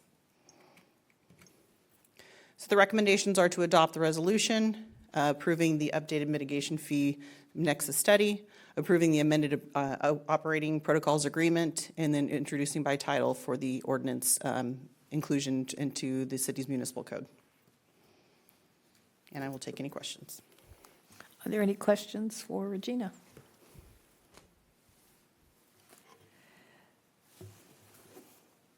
I open the public hearing. Are there any comments from the public on this item? And I do have one written comment for this particular item. This comment is from Rick Hodgkins, and he states, at the last meeting, or was it the previous meeting before that, I mentioned that the Sacramento County Board of Supervisors just last year in March talked about wayfinding for pedestrians, and I hope that this countywide transportation study takes that into consideration. Also, I can't help but wonder if Regional Transit and Sacramento Transportation Authority are also involved, and he asked, are they? But that concludes his comment. Are there any other comments from the public? I hate doing this. Close the public hearing. Mayor, did you want me to answer any of the questions that were posed by Mr. Hodgkins since he Yeah, was you listening? could. So the Sacramento Transportation Authority is actually the sponsoring agency since they are the administrator of Measure A funds. And the Sacramento RT is part of one of the recipient agencies. So they do benefit from the impact fees as well as the half-cent sales tax revenues that are generated throughout the county. So some of the impact fees went down. Does that mean we'll get less money back? No, so we actually have funding that we've received to date, about $8.1 million in capital funds. Some of that has been mitigation. A very small portion for us was the mitigation fees. Most of it was through the sales tax portion. And we have about $9 million left, which is our target amount to hit to receive back for capital projects between now and 2039. So we should be getting about a total of $18 million. Well, I suspect with the sales tax, with the inflation, sales taxes went up, so we should have seen a little increase. I can actually I have a slide to share with you if you would like to see what the benefit has been over the years for Citrus Heights. So, excuse me, revenues. So since from fiscal year 2009-2010, which was the start of the current Measure A, through fiscal year 2034, we have received approximately $1.867 million in traffic control and safety revenues.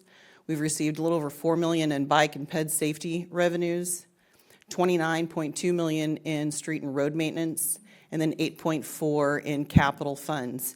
Now, again, that was towards capital projects, doesn't necessarily mean that it was part of the mitigation funds. I believe it was only about $60,000 that we've actually received out of the mitigation because there's such a huge demand in the region for the capital funds. And then so total benefit that we've received of $44.6 million in Measure A funds since 2009-2010. In terms of mitigation funds that we've collected here at the city from development projects and administered to the STA, that's approximately $1.2 million through fiscal year 2024. And then estimated revenues based upon a half-cent sales tax that we've generated here in Citrus Heights is $90.8 million. So I don't like proposing hypothetical questions. This definitely does feel like it's going to we're building a case for another Measure A. I didn't see anything in the staff report that kind of indicated that, but I'm kind of feeling like, I can address that. what's that? I can address that. Okay, Mayor, would you please address that? So at the last STA meeting, on the agenda was to form another subcommittee of STA members to look at ways to increase revenues. The only way they increase revenues is to have another sales tax. So the then chair will call individual people up and ask them to serve on this committee. So I'm not quite sure, who he'll call. But in January, I said, hey, everybody's going to change seats, here after the election. So why don't you wait until after the first of the year? He said, well, I'm going to wait till after the first of the year. But, he won't be chair at the end of the first of the year. Supervisor Cerna will be chair next year. And then the other thing, so I think they're going to go after another sales tax revenue. But the worst part is they want to be able, and they're trying to pass legislation with the legislature, they want to be able that if Citrus Heights decides not to pay the county sales tax, we won't get any benefit. So in other words, they want to be able to carve out the people who they can't blackmail in. So, and Galt was on our side, so we'll see what happens. We'll see what happens. They have to go a long way to go to get to where they can have a sales tax that's only in certain parts of the county. What's the deadline on this?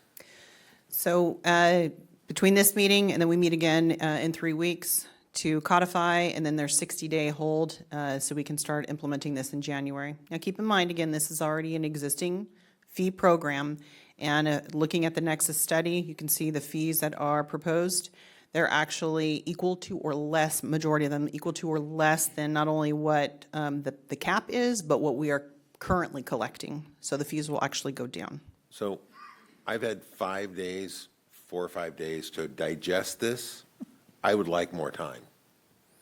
That's, Do we have time? I would like to move that we move this to the next meeting. Do we have time? We have time. It will be back on the next council meeting on the 13th of November. It would be back anyway? It will be back anyway. It is required to come back to council for a second time. Okay, Can you wait till the second time? sure. That gives give me you more time. 2 weeks, to 3 weeks to really, So then I believe, and I would have to defer to the city attorney, if then we would have to come back again in December for a final. You would. You need to have two, now tonight, the idea was you could pass those two resolutions tonight. It's the ordinance that would be the first reading potentially tonight and the second reading at the next meeting. Okay. So if you do hold off and wait till the November 13th meeting, you could have that first reading, but your second reading would be in December. I would like to continue on the way it is right now, because for that second reading, I will have the time. Does he need a second to continue? Yes. Does anyone else want to continue the item? I'll second. I'll allow more time. You Okay. don't necessarily need a vote. We just need a majority, at least 3 of you wanting to continue and letting staff know that. That would be sufficient. As long as we make our deadline, I could go with that. Yeah, if Tim needs more time, then definitely. Thank you very much. Of course. Appreciate that. I have another question then. Okay, so this new Nexus study, which Brett Daniels voted on, is now based on square footage, at least for residential properties and for most commercial property. Before that, what was it based on? They were square footage, but this is also in compliance with AB 602, which requires a proportionate calculation based upon the size of the houses. So we just broke it up into different categories instead of having only one category for residential, one category for multifamily. It was broken up into multi-square footages. So it would be more proportionate. So these are fees for new housing construction. Correct. Okay. Madam Mayor, I do have one more comment. Actually, City Clerk made a really good point, and that is that this is a public hearing for this date. To not have to notice another public hearing, I would ask you to consider a motion to move to a date certain. And we could say we're just going to move this to November 13th date with a motion and a second. That would preclude us from having to post again on the agenda, or publish it. Okay, and then I wouldn't bang the gavel and close the public hearing, correct? You leave the public hearing open, is Right. how it's termed. What he said. Okay. Okay. So I think I have this. So if we could move the public hearing, leave the public hearing open till November 13th, and then we readdress this at that time. Correct. Second. Thank you. Motion by Councilmember Schaefer, second by Councilmember Middleton, and all those in favor to move this to November 13, say aye. Aye. Aye. Okay, done.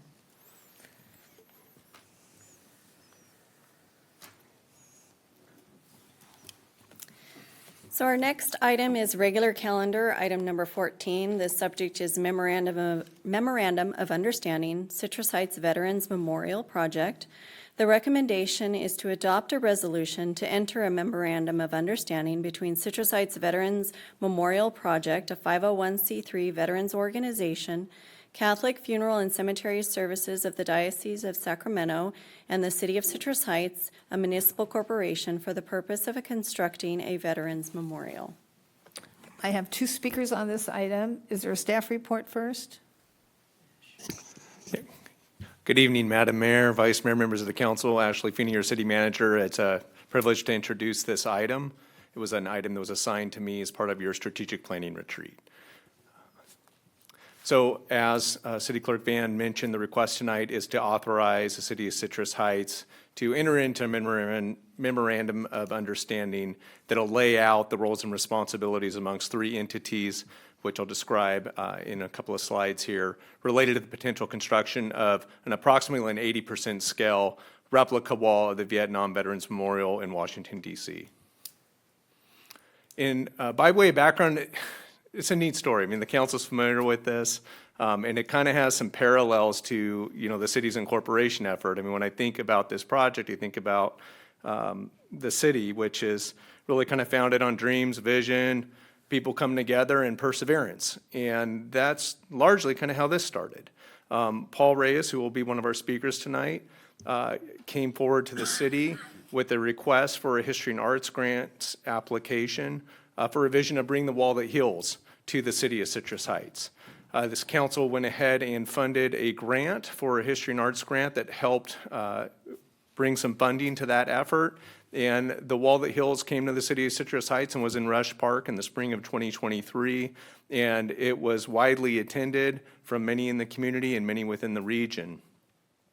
And that started some discussion around, what about bringing a permanent wall? There's not a permanent wall on the West Coast, in the Western region. There are some installations, but not anything that's truly a replica wall. And those discussions got underway. I know some of our council members were in discussions with our Citrus Heights Post, American Legion Post 637, and some members of that about some possibilities. And coming out of your strategic planning retreat last March, there was a strategic objective that the council adopted, and it was to explore partnerships to support opportunities to bring a permanent Vietnam Veterans Memorial into the city. After that was adopted, there was a lot of location analysis. Anyone that's been to the wall, it is a quite impactful memorial, and it's also a large installation. So we looked at sites that could potentially support that. We really started to struggle on that site analysis. Also looked at different approaches. There are some installations in other cities that use like metal panels that have been laser engraved versus the true granite installation that you see in DC. Thinking through various sites, one of the things that's special to me is Calvary Cemetery here in Citrus Heights. Personally, I've been going there for over a decade with my sons, Cub Scouts and Boy Scout troops on Memorial Day and decorating flags and crosses for veterans that lie in that cemetery. And so looking at the nice veterans court they had and their commitment in honoring veterans that they have at that cemetery, went ahead and approached them, and I had a meeting with Corey Higuchi, who runs their grounds and facilities for the whole Northern California and Southern Oregon Sacramento Diocese area, presented the concept and idea to him. He liked it, brought it to his CEO, Jerry Delcourt, and his Chief Operating Officer, Scott Miller, who also liked the idea. They brought it to their board, including the Bishop Jaime Soto, and they embraced it. And so it really kind of started the idea of a potential partnership that resulted in a formation of a board for the effort to bring the memorial project here to Citrus Heights. There's also a project committee that there's several members I believe are here in the audience tonight that are supportive of that effort, and it's resulted in this memorandum of understanding that's before you tonight for consideration. Laying out the roles and responsibilities of the memorandum of understanding, it's three parties. The purpose-formed entity, Citrus Heights Veterans Memorial Project, it's a nonprofit veterans organization with the sole purpose of really trying to deliver this project. And there's fundraising will be their main effort, and that would support the design, the construction documents, the ultimate construction of, and then a maintenance endowment to ensure that the memorial is kept in good care over time. So that's one partner within the MOU. And then the other entity is Catholic Funeral and Cemetery Services of the Diocese of Sacramento. They own and operate the Calvary Cemetery property, and they have graciously looking to provide the location at Calvary Cemetery project management and construction oversight. And then they would maintain the memorial and the endowment and provide for the care and maintenance thereof. And really excited in meeting with this team, top caliber team. They definitely know monuments, given the nature of their business, and they also know a lot about construction and project management. You're familiar with the beautiful building that they built on Verner in the recent past. And then, of course, City of Citrus Heights. And our role here would be expeditious project approvals, provide fee waivers, and also make formal requests to other entities that would be involved in fees in construction and inspection to see if they would consider waiving their fees as well. Tonight, I've got a few speakers that are going to talk about the project. Mr. Paul Reyes with the American Legion Post 637. He's also a member of the Citrus Heights Veteran Memorial Project Board. Kermit Schultz will follow Paul, and he is a board member as well and also a member of the project committee that's focused on the construction. And then Scott Miller, who's the Chief Operating Officer for the Catholic Funeral and Cemetery Services of the Diocese. And then he, too, is a member of the board, and he's also the Construction Project Committee Chair. So with that, I'll turn it over to Mr. Reyes.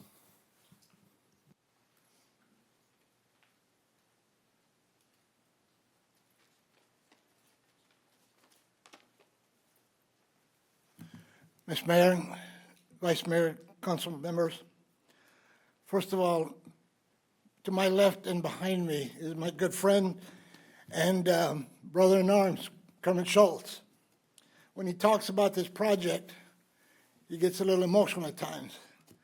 If I get there, please bear with me. Most of you know me, and most of you were here on November 10th, 2022. On that night, you were to meet and hopefully approve a $10,000 grant to help with bringing the wall that heals here to my adopted hometown of Citrus Heights. I was to have been here, but I had a prior commitment. I happened to have been at the Marine Corps birthday ball. I did, however, receive a text message from my good friend and fellow Marine Commander Chris Fry. He said, and I quote, "Happy birthday, Marine. The City Council just voted unanimously to approve $10,000 grant for the wall that heals." To say I was grateful, astonished, and thankful all at once would be an understatement. This time, though, almost 2 years to the day, I am here, along with fellow committee members from the Citrus Heights Veterans Memorial Project and a good number of fellow veterans behind me as backup in case I need it. And they're here in a show of strength and solidarity. The grant I applied for will give us seed money to get the new project started, the new project being the construction of a replica of the Vietnam Veterans Memorial Wall. We have partnered with Calvary Catholic Cemetery in the Diocese of Sacramento, who are more than eager to be part of this great venture. The building of this structure will certainly be a feather in this city's hat, as it will draw people from all over the state, bring in tourism. Schools will be brought in to teach all grade levels what my generation went through, how we were treated, and how we responded, and that hopefully the military will never be looked at or treated in that manner ever again. All of these are positive that will only, enhance the local community and, of course, its veteran community as well. Ladies and gentlemen, I am no politician. I do not have an extensive rhetoric of words and phrases I can fall back on. All I am is just a slightly over 30 combat Marine that was there, saw things you could never imagine, did things that I will never speak of, but that wants to honor the 58,291 whose names are on the wall and who paid the ultimate price. They were all the true heroes. Quite frankly, if push came to shove, ladies and gentlemen, I would gladly serve my country once again if needed, without batting an eye. I sincerely hope that you will approve the grant request, as years from now, when we're all gone, that structure will still be here honoring those individuals and reminding people of what true American heroes are all about. We must all never forget, not all heroes wear capes. Some of them wear dog tags. Ms. Mayor and council members, thank you for listening. Semper Fidelis, always faithful. Thank you.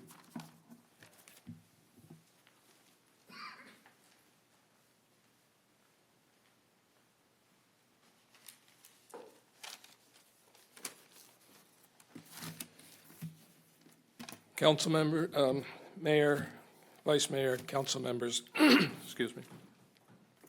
Kermit Schultz. I've lived and worked I've lived and worked in Citrus Heights since 1979. I've owned and operated a family business since 1990 here. My roots in this community are deep and they're proud. The Sacramento Bee had an editorial when we incorporated stating that we would be a beggar on a corner with a tin cup in our hand. And those of you that are sitting there now and the ones that came before you have made certain that that did not happen. And so I cannot tell you how proud I am of this community. I had an opportunity in a small way to work with the Godfather Van Duker, sitting back there, during the incorporation. It wasn't a very big amount of money, but it was what I could afford at the time. So I've been involved in this community for quite some time. Before I speak to you about the wall, I'd like to say thank you to a few folks. First of all, to Ash and his staff for getting us agenda'd here so quickly. Things are moving fast. I'd like to say thanks to Ash in particularly for his personal support of this project and the effort that he's put into it. I'm proud to call him my friend. He had my back in a situation that I don't need to go into any details, but in my eyes, he's a number 10 when it comes to our city managers. So, thank you, Ash. Secondly, I'd like to thank Citrus Heights Rotary Club, Ray Reilly, Bob Churchill. They came to me, I'm going to say probably 6 months ago, and mentioned that they would like to support this effort. And Ray has been there with the Wall That Heals, put a tremendous amount of effort into it. You know, the Wall That Heals arrived at the end of March. The weather was as miserable as any March that I've seen since I've been in California, and it was cold and rainy. And everybody that participated, California Guard was there, 20 of them, young people, helping us to erect that wall in the rain and the cold. The Rotary today gave to Paul and Scott and myself a check for $100,000. Not only did they talk the talk, they walked the walk, and I just cannot thank the Rotary enough from the bottom of my heart. By giving us that check, it's brought it's an opportunity to really make this thing happen, to make Paul's dream actually come true. And lastly, I'd like to recognize all of my brothers in arms back there. They're here in support this evening. I just want to say welcome home. Thank you for your service, and thank you for being here. If you do see a veteran, I'd just like to say that if you thank them, it means more to them than any medal that they ever could have given us for our service. And lastly, the board, the project committee, everybody else that is working on this project, thank you so very, very much. Scott, Jerry, Ash, all of you. It's an honor to work with real professionals, and you guys are real professionals. Now comes the hard part for me. I served in Vietnam with the 25th Infantry Division, the 1st of the 27th Infantry. I have 10 names on the wall. 4 of them are from my home community of 5,000 people in Newport, Vermont. Philip, Ernest, Durwood, and John. They all received Purple Hearts, and John received a Silver Star, third highest award that you can receive, and he also received the Distinguished Flying Cross, which is the fourth highest military award you can receive. The guys that I actually served with that were in my platoon are Bud, Larry, Curtis, and John. They all received Purple Hearts and Bronze Stars. And then there was two that were in support of our units. One was a dog handler that was up on point with me. His name was Robert Hartsock. He won the Medal of Honor.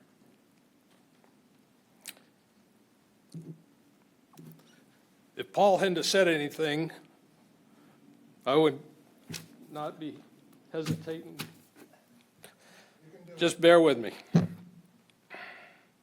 Then there's Mike Bassey. He was interned in the Tomb of the Unknown Soldier. He also received the Medal of Honor. They didn't find his remains for 10 years, but since then they have found he was interred and buried in his hometown of St. Louis, Missouri. Those are the 10 that mean so very much to me, and there is another 58,266 others that should be recognized and are recognized by having their names on this wall. It is a wall that actually heals. It really does.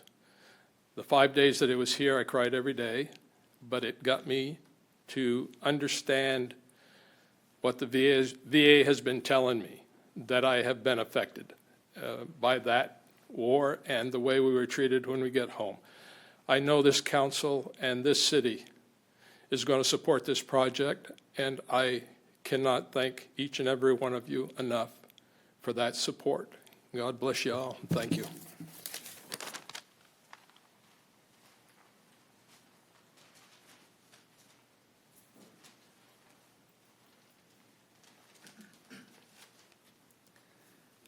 Good evening, Madam Mayor, Madam Vice Mayor, council members. I come before you tonight in a couple of capacities. My name is Scott Miller.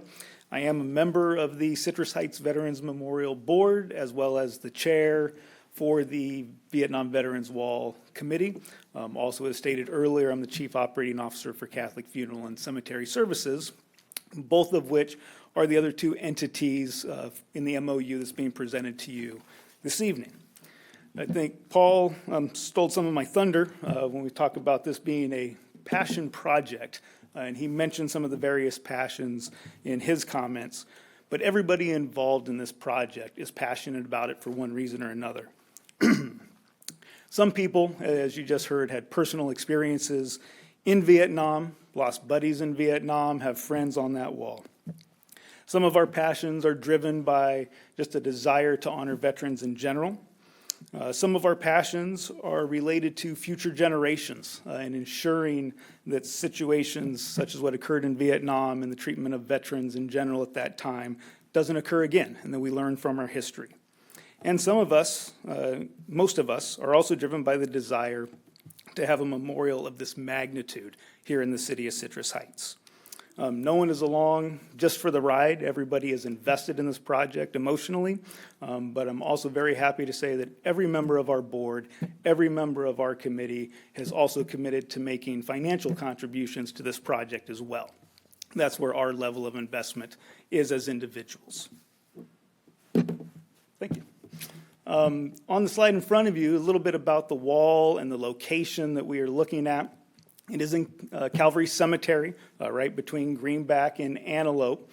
The great thing with this project as well is it fits in with our existing master plan for the cemetery. So the photo to the left of the slide, you can see the existing veterans area, and then in more the neon green is part of the future master plan, and that is where we are looking to have the wall placed. The photo to the right-hand side gives a little bit of an idea of the scale of the wall and where it will sit. It's currently an ornamental vineyard that you can see as you drive along 80. We'd be removing that vineyard to install the wall in that area just to the south of the original mausoleum. The exact location, of course, we still need to have our architect do all the designs, but we just wanted to give everybody a visual of where that would be placed in the cemetery. So some general information about the wall. It is the first of its kind in the western U.S., as Ash had said. I would have loved to have said west of the Mississippi, but there is one other in Perrysville, Missouri, about 4 miles west of the river. But short of that, we would be the first replica of its kind really on the West Coast. We are looking at approximately an 80% scaled version of the wall in DC because that's what we can fit on the site and within the area. And when we say a scaled replica, as others have said, we truly mean that. This will be a granite wall attached to a concrete structure, just as it is in Washington, D.C. All of the names will be engraved, not etched. And what we have learned in our research is if you do etching, then people who come to the wall cannot do the paper and pencil rubbing against etching. So we are going to make sure that everything is engraved so that everybody coming to the wall can have that same experience that you can have in Washington, D.C. The face of the wall, as shown in the earlier picture, is intended to be visible from eastbound 80. So anybody traveling that corridor is going to see this monument at the cemetery and here in Citrus Heights. It will be open to the public at all times that the cemetery is open, 7 days a week, 365 days a year. And we're also designing the whole project to provide ample space for future memorials as well. Right, this particular project is focused on the Vietnam Veterans Memorial Wall, but we know there's definitely been other conflicts, up until recent times as well, that are going to have the community a desire for representation and memorials. And so we're going to design with that in mind for future expansion, as well as providing ample grave space, both in-ground burial and above-ground burial for veterans and their spouses and dependent children who wish to be laid to rest in that vicinity. So kind of what makes this happen, it's definitely been a joint effort, without a doubt, between city staff, cemetery staff, and the members of the board. Everybody coming together to get to this point before you today. I won't go into all the particulars of kind of roles and functions because Ash has already shared all of that with you. But I do want to kind of highlight some of the partners who are already on board with us in this venture. And so hopefully Citrus Heights is on board and you approve the memorandum of understanding this evening. We have Catholic Funeral and Cemetery Services is on board with this. Also wanted to highlight two other very unique entities. The Missouri National Veterans Memorial. That is the first approved replica of the wall. They are the ones in Perryville, Missouri, and they have been very gracious to us and actually provided us with all of their construction plans, which one, saves this project a ton of money in design and development. But also they came up with some very unique construction features, different than the wall in DC, that we'll actually be able to utilize here in our project. They've been an open book. They are also the ones who informed us do not do etching, right? Do the engraving to make sure you get that full experience. So they have been an amazing partner in helping us get to this point. And the Vietnam Veterans Memorial Fund. These are the folks in DC who are actually responsible for the Vietnam Veterans Memorial Wall, as well as the wall that heals. They're the entity in that. We now have a signed partnership agreement with them. We are only the second entity in history to have a partnership agreement with them, the other one being the Missouri Veterans Memorial Wall. And what that does for our project is, one, gives us full access to the architect of record for the wall in DC. They also provide a very nice plaque, which most people don't know about, that actually recognizes all the individuals who have lost their lives since the conflict due to their service in Vietnam. So that will be here at our memorial as well. Financially, they provide the naming files to us at no charge. They're going to provide that to us. There's some confidentiality agreements and how that comes together, of course, but that represents essentially $50,000 savings to the project that we would otherwise have had to purchase from them. Locally, kind of the group of folks and entities that are kind of on board at this point, we have Stones. They've been amazing at donating essentially time and talent. Some of their staff have helped with some fundraising efforts, marketing efforts, putting together some initial flyers for us, and have just been amazing to work with. We have the Capitol Public Affairs, again, donating time and talent, been amazing with helping us create a logo for this whole venture that doesn't have any copyright infringement issues. Have also been great in getting our website designed, and it just launched yesterday. And then we have PHPR. They're providing all of their services at no cost to help us get out to the media, get our press releases out, really drum up some support within the community. And then in the bottom right-hand corner of that slide is EDA Land Planning. This is an architecture and engineering firm. We reached out to 3 different firms to solicit some bids to actually do the architecture and engineering for the wall. They have offered to do this at true cost of goods. Essentially, papers and pencils that they need to design, a flight out here periodically to take a look at things. Essentially, they're willing to do it for a cost of not to exceed $6,000. To put that in perspective, generally architecture and engineering fees are going to run about 7.5% of a project. The other 2 bids that we got were $250,000 and $275,000 for the same scope of work. So just to give kind of a magnitude of their donation of time and talent to this project, and they're very excited to be part of it. And then, of course, as Kermit and others have talked about this evening, the Citrus Heights Rotary Club and their amazingly generous donation today to this project, which will also help us get this up and running and moving forward. So thank you very much to everybody in the Rotary for their very, very generous support. So just to give the City Council a little idea of kind of what we're looking at as far as timeline for this project goes, hopefully tonight you all approve the MOU. By October 29th, all parties will have signed it, and that'll be in place. It's our intent to then begin design work here on the 28th, hopefully having our design fully completed by November 29th. Probably be 1 or 2 different revisions, get that finalized, and then start the construction drawing process with the goal of having that completed by the 31st, so that we're back with the city and other entities and kind of the permitting and construction review process, getting us to a final permit, hopefully by April 30th. Now, with all of that said, it's still going to take a lot of money to build this, so fundraising is already underway with the intent that we have the funding in place that we need for this project by, end of April, beginning of May, sometime in that time period, I think would be best case scenario for our fundraising, so that we can begin the project and begin construction as we come out of the spring rains. I may be a little over enthusiastic about that time frame, but I do think it's possible given all the passion and all the people involved in this project to date. And ultimately, just as a total frame of reference, we're probably looking at an anticipated need of about $3.5 million to complete this project.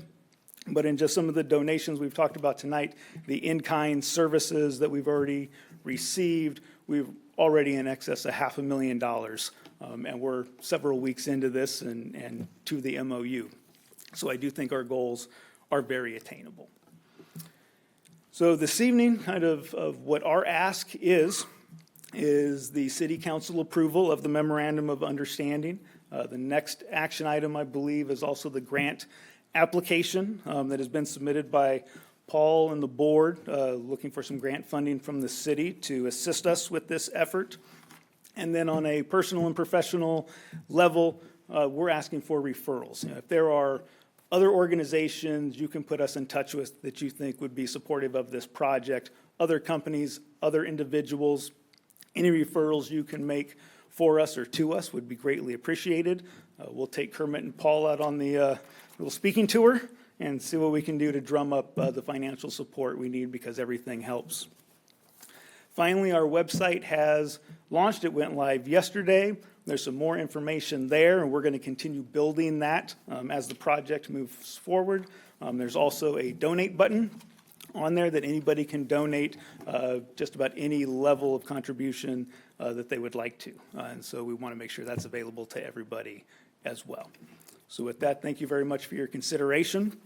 Thank you very much to Ash and the city for all of their support to this point. Thank you. I have two speakers. I think this is a good time to hear from them. First is Bob Churchill.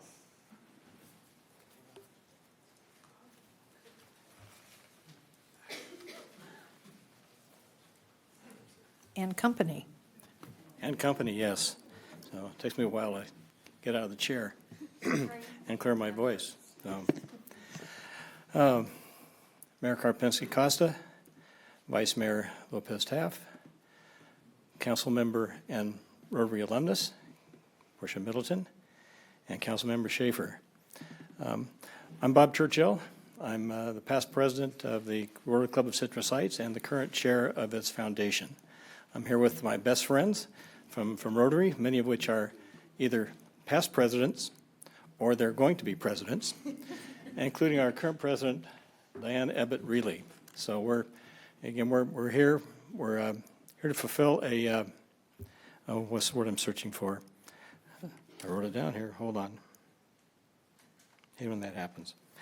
Anyway, the Rotary theme for this year is a magic of Rotary.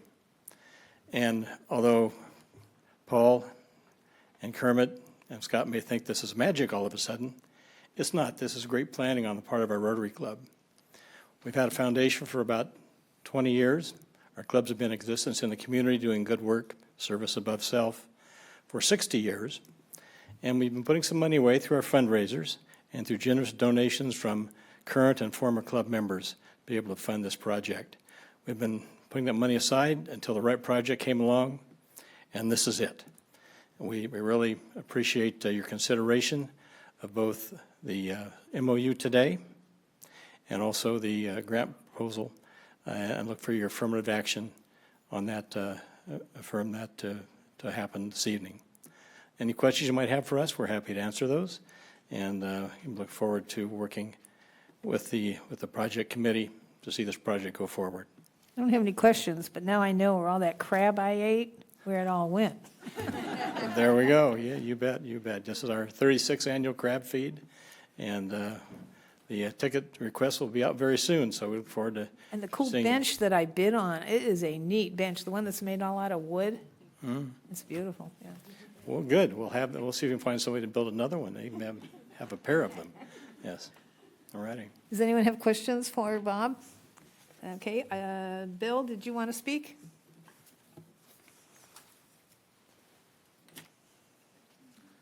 Bill Van Duker. I'm glad I didn't follow Kermit because I would probably get up here and blub. But I want to comment on the League of California Cities first in a peripheral remark.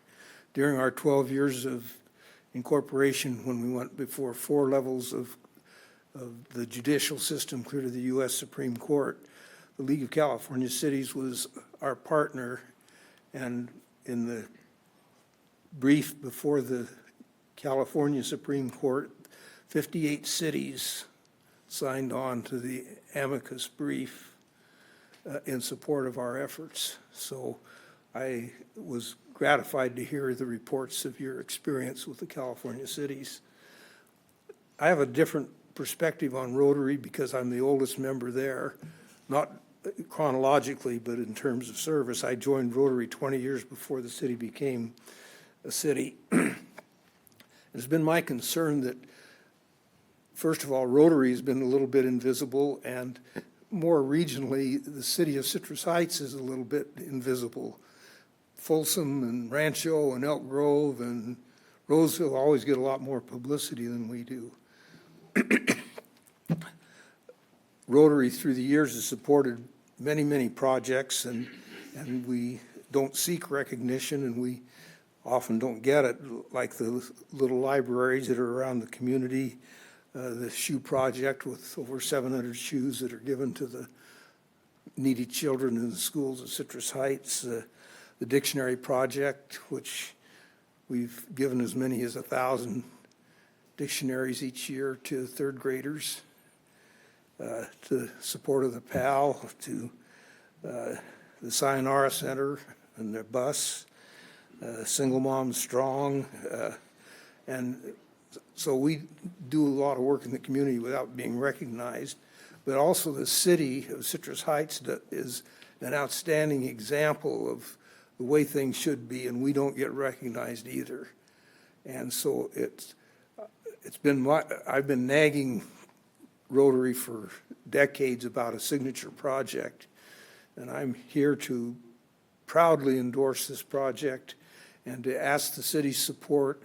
And I believe that this will bring Citrus Heights out of the shadows and make us a destination city for people not only in just this region but throughout California.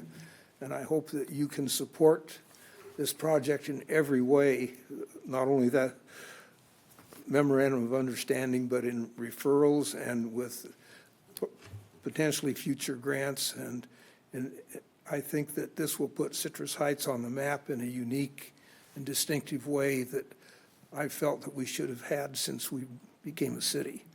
Thank you. Thank you, Bill. Comments from council members, and then we can entertain a motion. I'll start. Yep. You want to start, Portia? 5. Okay. I love this project. I did when I was mayor. This was brought forth to me to look at this. To be honest with you, the replica that I actually traveled down to Danuba to look at the aluminum wall, and while it is impressive, it hadn't stood up to the test of time. A lot of the metal around it had warped in the sunshine, and that's kind of what I suggested is this probably isn't something that should be constructed out of metal. It needs to be out of granite to really justify the investment that was, at that time, the estimate was $450,000 just for the wall, not the full construction. So I like this project a lot. As a veteran, I can't, and I missed Vietnam by 5 years, and I have a great deal of respect for those. As a matter of fact, when I was in 9th grade, we had my basic English 9 had to write an essay based on a newspaper article. Everybody had the same assignment: find a newspaper article about a pivotal issue at that time. And I did read a newspaper article about returning veterans from Vietnam. And I wrote an essay about that, and I got an A. And I'm not a great English I'm just terrible at English, to be honest. He is. But it was something that I was really, really proud of. I wish I still had it today. That really told the story about how veterans were treated as they were. And I was 14 years old and I saw it. And it was very impactful to me. So I certainly would support this. I would say that I did, as I went down to Danuba, and I told a few people about my experience down there and looking at that was I think it's a 25%. It's a very much smaller wall. And I shared it with a few people, and someone who's very prominent in our community, I don't want to mention any names, but they basically said, well, are we going to construct this on private property? And she felt like wait a second, maybe we shouldn't be constructing this on private property. I'm perfectly fine with it, but I just recognize that there may be some pushback about that particular issue that is being constructed on private property. But I will say right up front, I wish I had more money to give to this. That's all I have to say.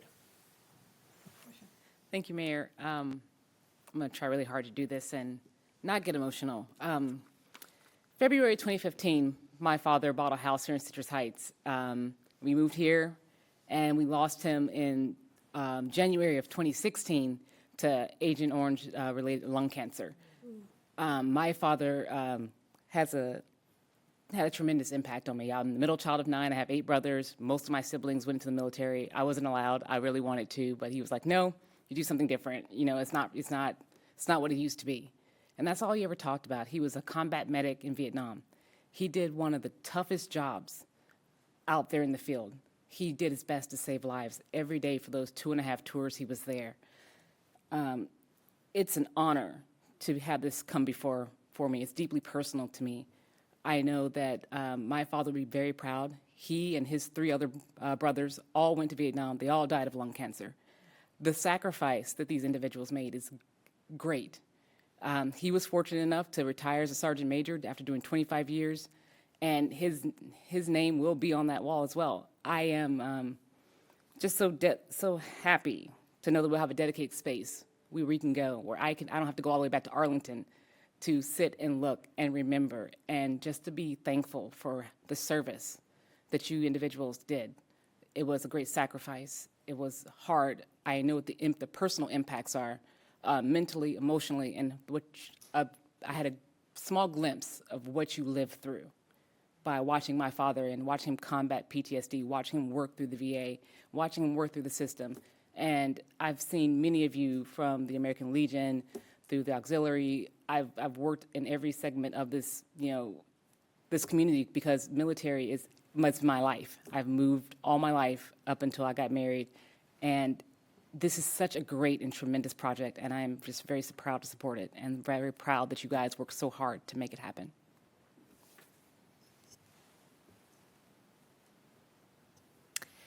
Thank you so much for bringing this effort. You know, I came out when the Wall That Heals came, and leading up to it, it was so very exciting to see our city so supportive and our veterans so active and energized around this one project. I really think, besides the fact that it will bring Citrus Heights to the forefront and certain notoriety, to be sure, I think the fact that we are acknowledging efforts from a group of people, men and women alike, who did not receive the proper acknowledgement at the time. I think any memorial that we can erect in their honor is certainly appreciated, and I think bravo to those of you who conceived this idea, see it to fruition and where we are today. I cannot wait to see the fully erected site. When the mini wall came last year, was it last year or it was beginning of this year? You could see why they call it the Wall That Heals. And if we went to one of the ceremonies and saw the effect the wall had, my brother served, but I was raised, I hate to say this, I was raised when people were running to Canada rather than go to Vietnam. I was, age of where no one wanted to go, and those people who went were treated like awful. They weren't really treated like we treat our veterans today. So there's a double thing. When I see it, I say, it's finally you honor these people. This is good. I am really glad that we found the right place. I think this spot is the best spot of all the spots that Paul Reyes had suggested that we put it. And I want to congratulate City Manager Ashfini for finding this spot, and the cemetery, Calvary Cemetery, for offering this spot. This is a great spot, visible from the freeway. It is going to be a go-to place. And as one of the guys said, this is our signature project. I think it is. It's going to be fantastic. I think people will come from far and wide. And so it's right near the freeway. So it's a great project, and I hope we stay involved. So I entertain a motion for this MOU. Well, I would certainly, I'll make can I have the motion on the screen, please? Okay, so I'd like to make a motion to authorize the City of Citrus Heights to enter into a memorandum of understanding that provides for the roles and responsibilities amongst 3 entities related to the potential construction of approximately 80% scale replica wall of the Vietnam Veterans Memorial. Second. Seconded by Councilmember Middleton. All those in favor, say aye. Aye. Unanimous. There'll be no doubt you guys knew it was going to pass. Yeah, but it's nice when we get together as a community and all back it, you know, it's like good. Pretty sure the next one's going to pass, too. Our next item is regular calendar item number 15. The subject is History and Arts Grant, Citrus Heights Veterans Memorial Project. The recommendation is to adopt a resolution approving the History and Arts Grant Program Award to the Citrus Heights Veterans Memorial Project. Good evening, Mayor and Council. I'm going to apologize up front for my voice. I've got a little bit of laryngitis going on. So Let's I'm gonna, just you save can you a go little fast. time. Let's just move to the motion. Well, I was going to say, you've probably heard just about everything I'm going to present tonight on the slides, and the screen over here is going a little bit crazy.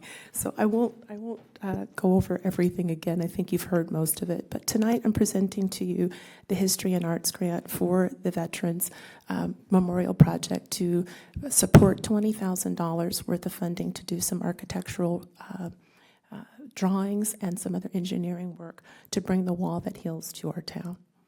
It does meet one of your strategic plan goals, bringing the History and Arts program. It aligns with your goal of enhancing community vibrancy and engagement. There is available of $20,000 in this fiscal year's budget for this program.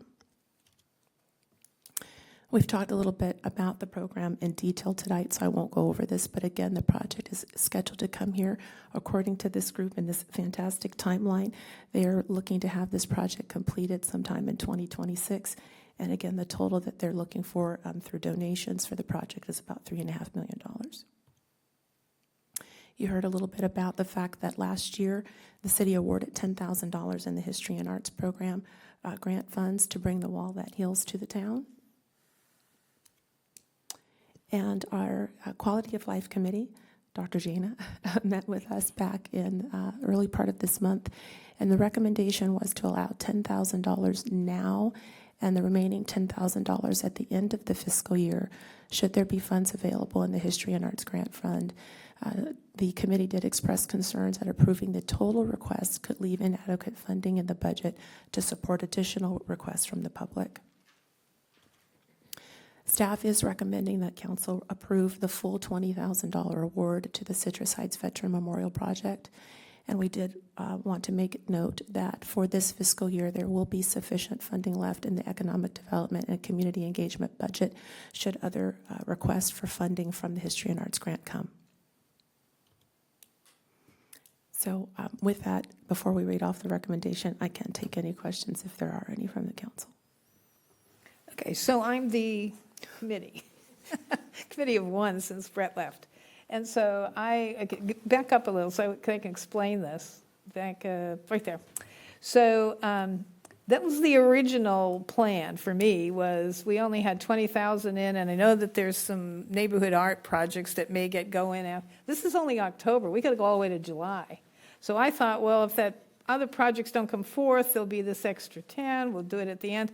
But now, as I talked to Megan, we could do 10 out of History and Arts committee fund and leave that other 10 in there in case somebody wants to do an art project, and then take 10 out of the Economic Development Fund, which is where we would have to go dip in for more arts projects. So since we've all agreed this wall is going to draw people economically to our city and it has an economic benefit, we can take 10 out of History and Arts grant and 10 out of economic. And that works, doesn't it, Ash? Works okay? That works fantastic. No? Yeah, that absolutely works. So I do recommend now as a committee the whole 20,000, but out of two different pots. Okay? Okay. Okay. Thank you. I'd like to move.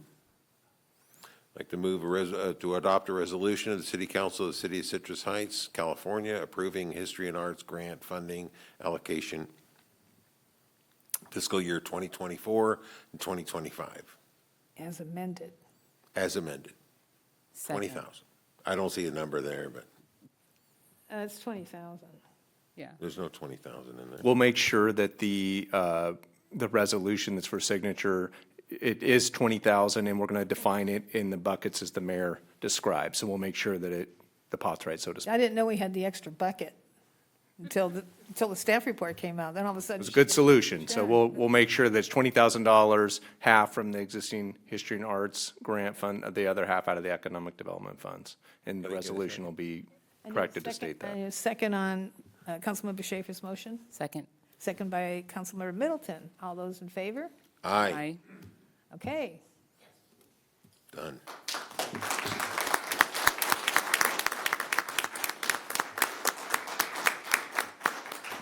Madam Mayor? Yes, Would sir. you entertain maybe a photograph with some of the proponents of the Oh, you want project? to do a picture? Mhm. Okay. Yeah, all right. If we could All of take a us? little break for the council and All of members us? of the audience to take a picture?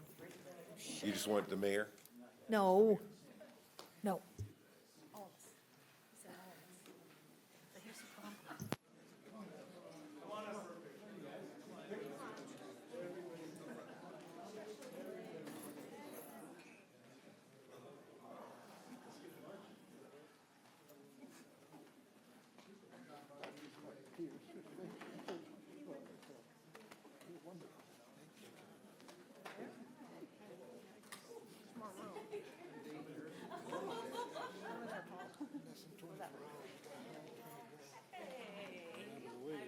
No, no, I'm just thrilled they agreed.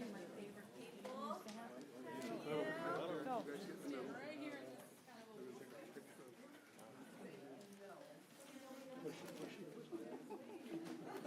Oh, you big guys in the back. All right. We got the big guys in the back. Thank you. Thank you. Good job, Gary. Thank you very much. So appreciate it. 5-minute break after this? Okay, that sounds fun. Coffee? All right, so let's do this. Well, let's see, Marissa, we'll start directing some traffic here. Can we get, do you want the close members to split the, how do you want it? Doesn't matter. Everybody kind of get in? Everybody on the inside of this podium here. We get a picture. You know what? We'll make sure you get a picture here. I'm gonna get in there. Okay, let's stand so I can see everyone.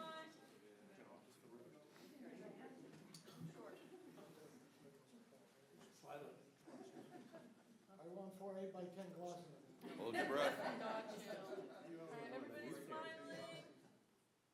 Smile, great. Okay, we're gonna take one on this phone. Zoom out to get everyone. Great, okay, thank you. Anybody else need one? Or we can send them too. Don't worry. We're gonna probably have one posted on our page. Great, thank you all. All right. Hey, I'll give it to him, and you contact me or him. Everybody knows one way or the other. Yeah, okay. And we're going to take a 5-minute recess, and so we'll come back after 5 minutes.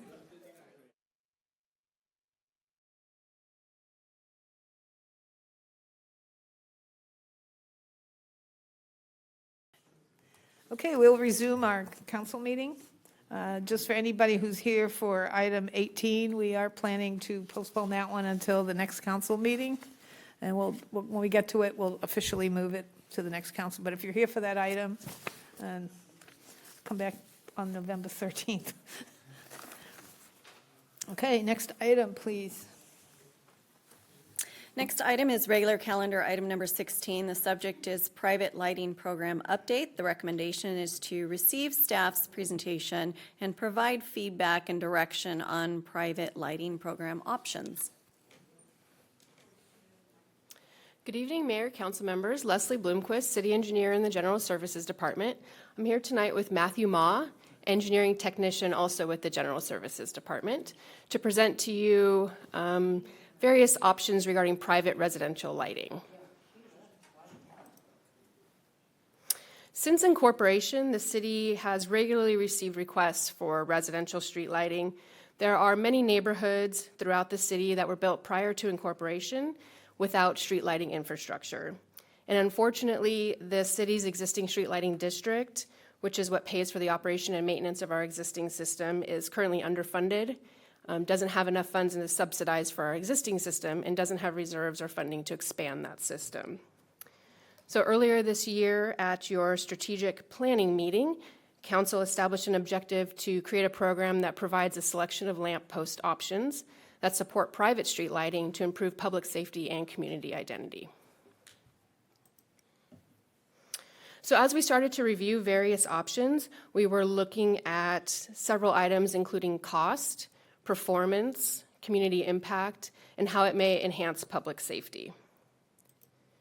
We evaluated various options and considered the electrical costs, the maintenance needs and costs, the lifespan of the products, the energy efficiency of them, the curb appeal, as well as the ease of procurement.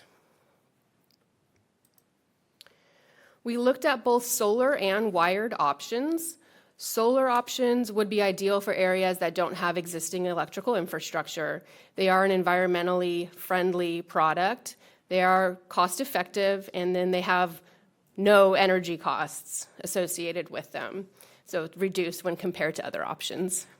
Wired options are ideal for areas that do have existing electrical infrastructure, and they're also ideal for times when they provide consistent power delivery. So when you're talking about solar, it may be impacted by weather, clouds, other environmental factors. The wired options do not have that impact.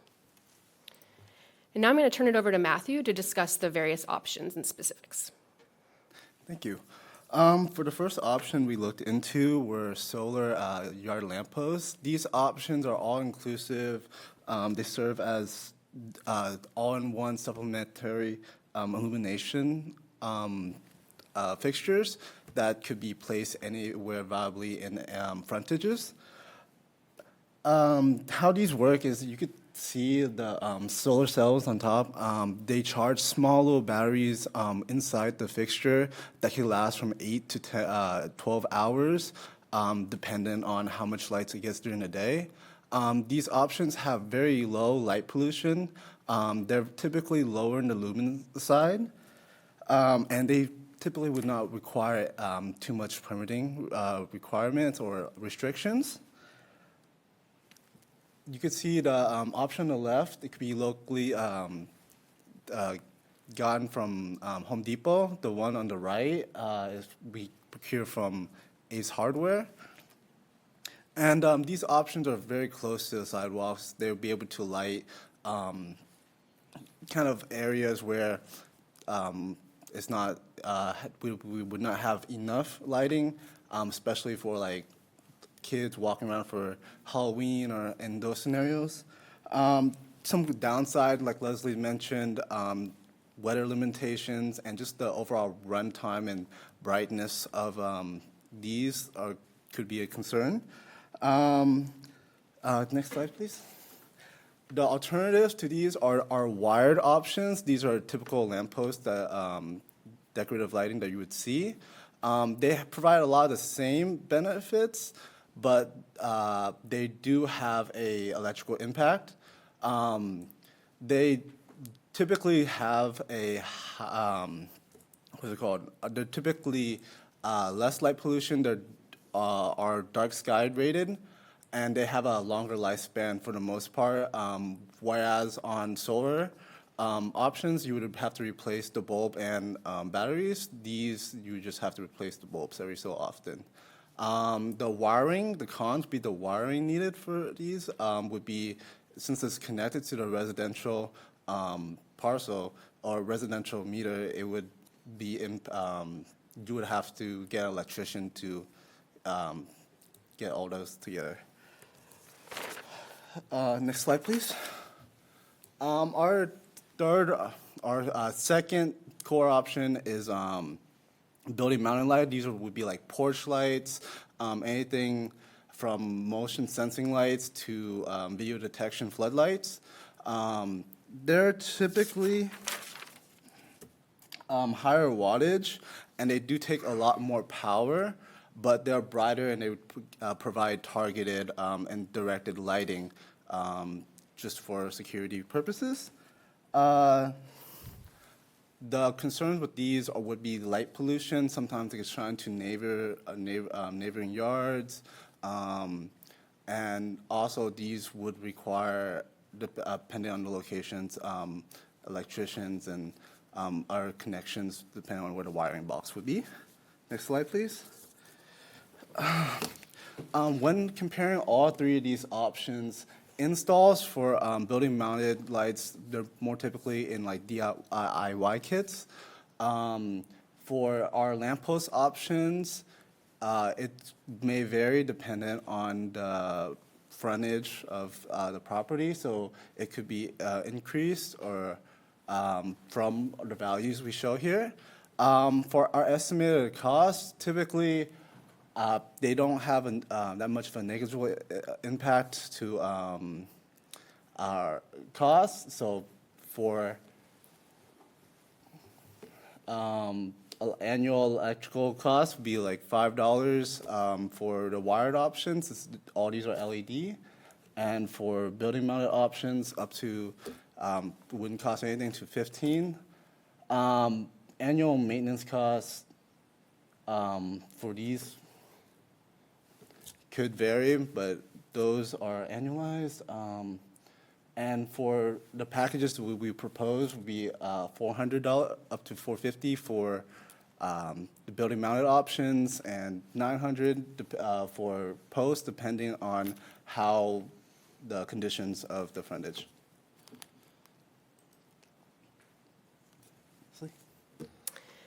So looking at next steps, we are here tonight to receive your feedback and direction regarding the options that we've presented tonight. Items that council may want to consider is having the city or general services department start a pilot program where we could offer either individually or neighborhoods could collaborate together to pick one of these options for implementation on their property.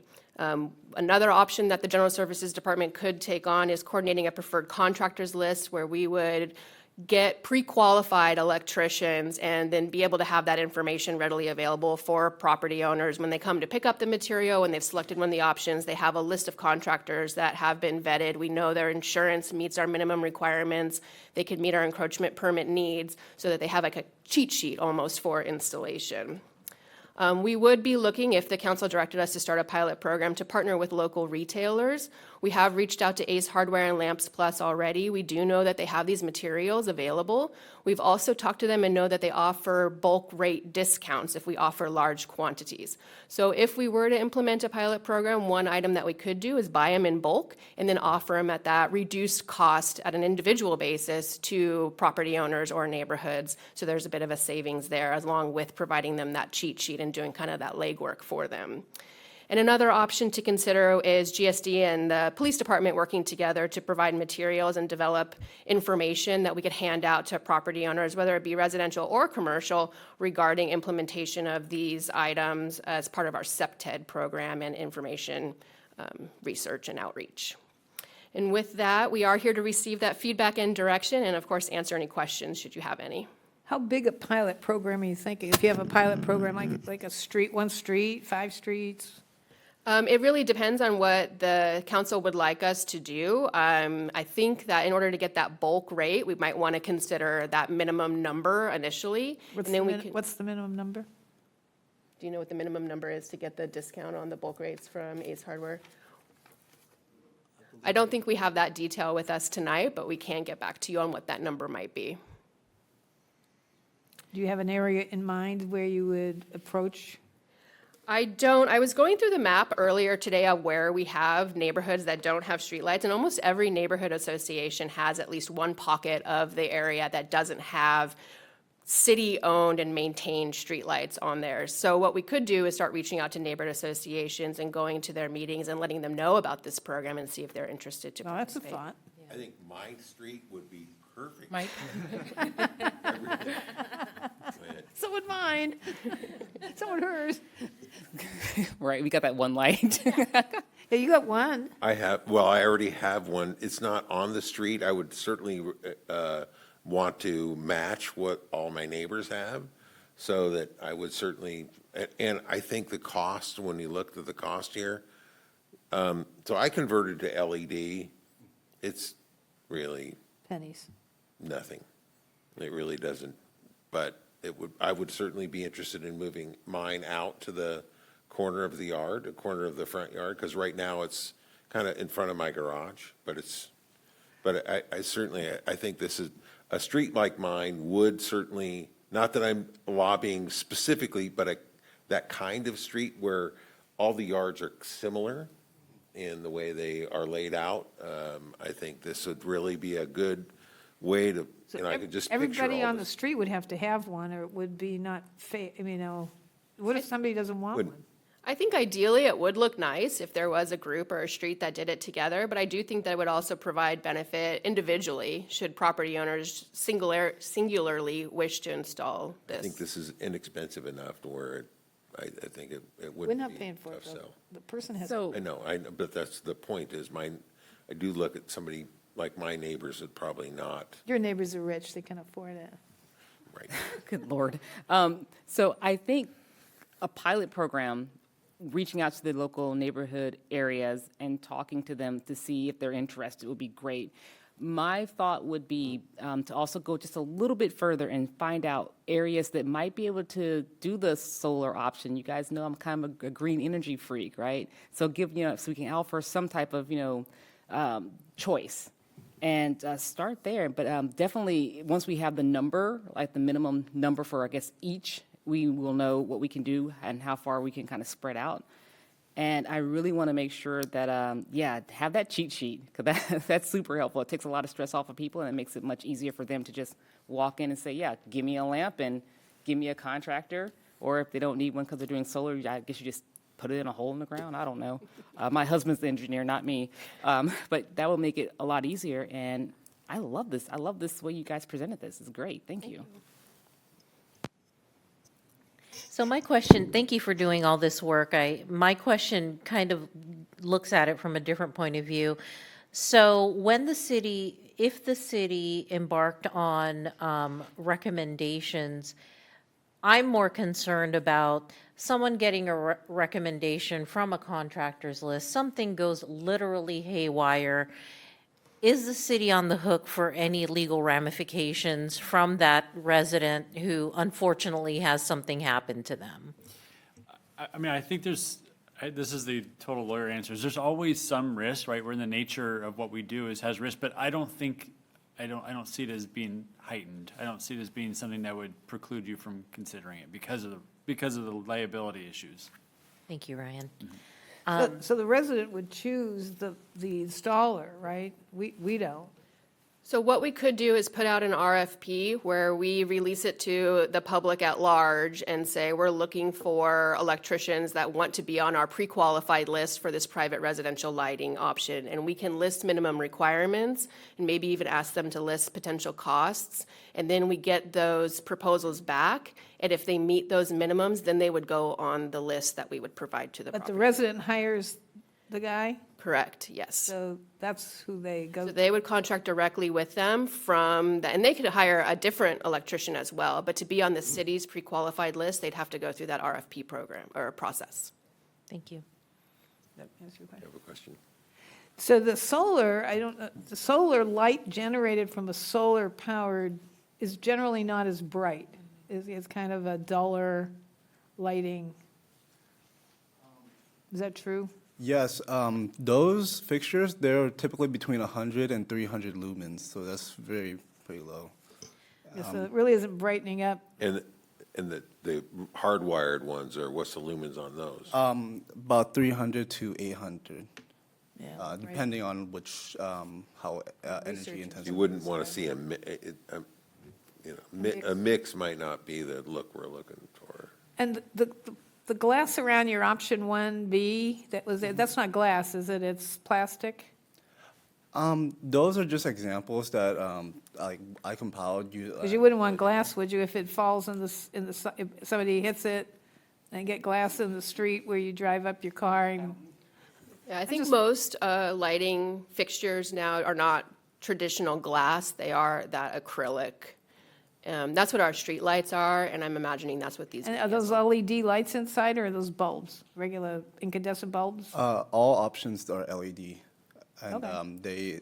these ones they're user replaceable. Well, you can make the rounds through all the neighborhoods. Yeah, and I think when we were speaking with the local vendors, they're not really long lead times. So if we buy the minimum number to get the discount to start with, and the program is super popular, we'll be able to work with them to get additional quantities. How many neighborhoods do you think already have lights? Do we have a bunch that has them? So I looked it up, and I went by neighborhood association. All neighborhood associations at least have pockets of neighborhoods that are missing lights, with the exception of one neighborhood association, and that's neighborhood 8. They are fully lit.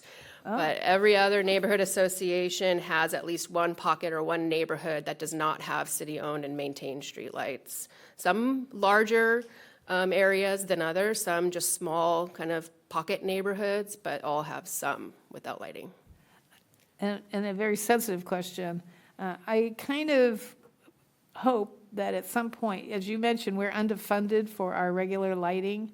And I pay $2.56 for my no lights, but I pay for, so I can go down Greenback and I can go down the streets that have lights, so it's $2.56. And at some point, I was hoping we would do a 218 and ask the people to, give us our pay raise for our lights, because it's reasonable. As long as it's a reasonable increase. Would this interfere with people wanting to, if right now some of them are paying the $20-some one? It's the other part. And would this interfere with their wanting to put this on their property if they have to pay more for what they already have? I mean, I think it depends on how successful this project turns out to be. If the pilot program is expanded into a permanent program and every property owner in that neighborhood does this option, they may be less inclined, but I don't think that would stop. It's the city as a whole that would have to vote the 218 increase. So it would really depend on the overall city needs. Okay. So what's the pleasure? What's the pleasure? Pleasure? It's just feedback and direction, right?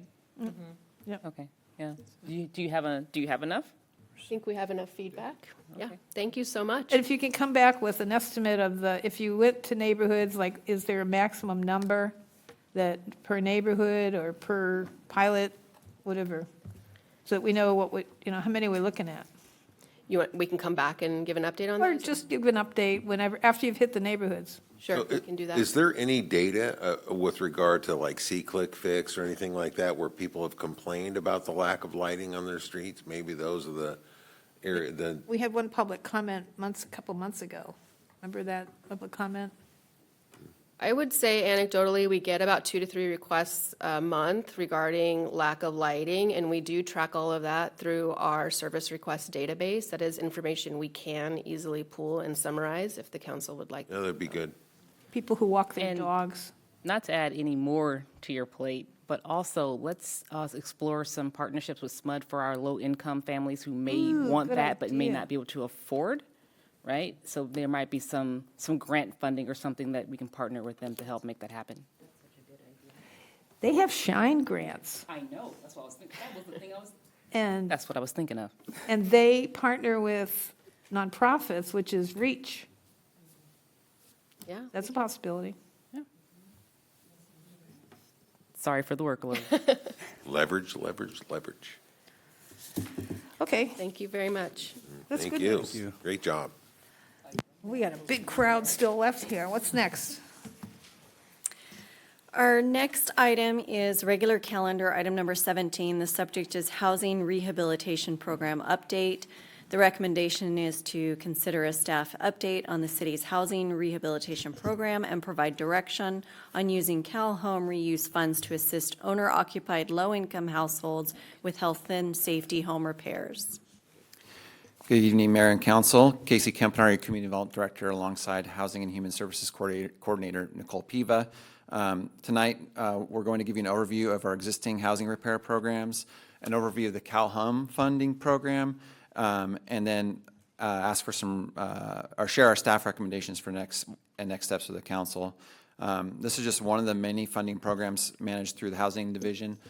So a lot of these depend on a variety of funding programs to make happen, and we're really focused on these housing rehab as a function of this. So this was this I think this is your third strategic goal you're considering tonight, or related tonight. This was something that the council put on the strategic retreat in March to look in the enhancing community vibrancy and engagement portion. I think it was really important and really astute of the council to do that because our housing stock is a very important resource here in the community, and nearly 2/3 of the homes in the city were built prior to 1990. So what that means is most of our homes are over 35 years old, and that's kind of when things start to break, big things start to break, your roofs and your HVAC, and so they're really expensive big-ticket items that are coming of age, and a lot of our residents can't necessarily afford to fix them, and so it's a challenge, and we get calls, we have waiting lists, Nicole will go over soon, and it's really a challenge for folks just to keep living in their homes because of the deferred maintenance or these critical items that get at their end of life. So as you'll hear from Nicole, there is a really long wait list, and we haven't been advertising it that much because we haven't had funding, but now we have some funding, which is a good thing, but I think once we open that list back up, it's going to fill back up really quick. I'd also like to recognize Nicole for all her hard work that she does just in managing this program. She is the department of one, and so this is just one of the programs that she manages, and you'll see as she goes through it, just this program is a lot of work. So with that, I'd like to turn it over to Nicole to talk about this program. Thank you, Casey. So good evening, Mayor, Vice Mayor, Council members.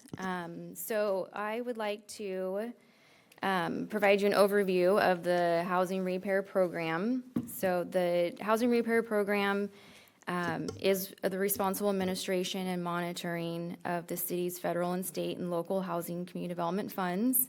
While staff does oversee and administer the housing repair, we also contract with an outside agency, a consultant, to assist with the delivery of the program. So their duties would include the applicant intake, they would income qualify the household, they would do the underwriting, construction, oversight function, and just oversee the project till it is completed. So since 2000 to now, we have issued 315 loans and/or grants to eligible homeowners. This table shows the breakdown of the single-family, mobile home, and accessibility. So over the years, we've had a variety of funding sources that have funded housing repair. You'll see community development block grants, CDBG funds, we have federal home funds, state Cal Home funds, some special grants from HUD that we have received over the years. And then a large part of it also is loan repayments. So the goal of the program is to reduce accumulated deferred maintenance, enhance the safety and security of occupants, improve minor structure defects or damages, and improve energy efficiency.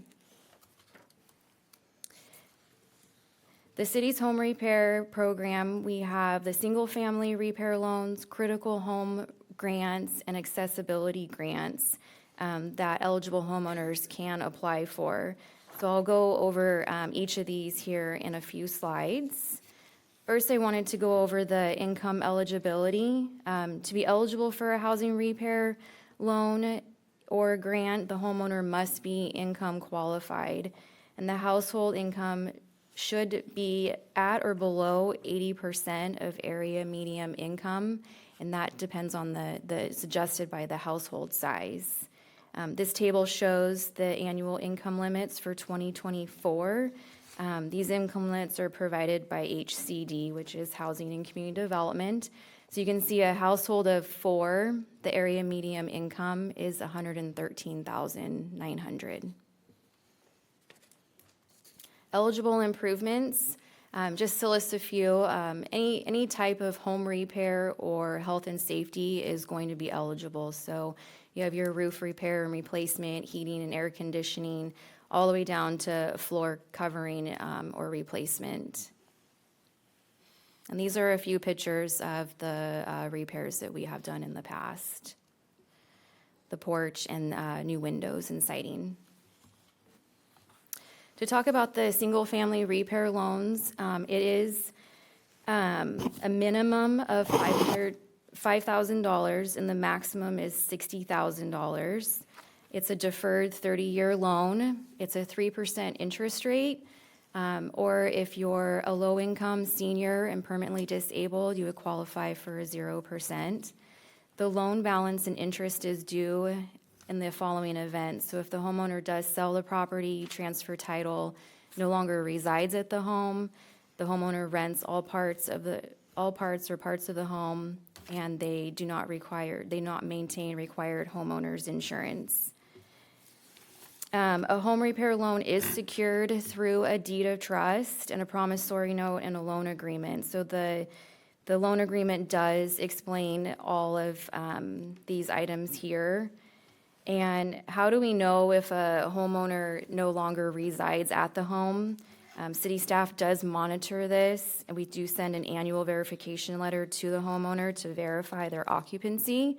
And so they also have to provide us with their current insurance as well for our records.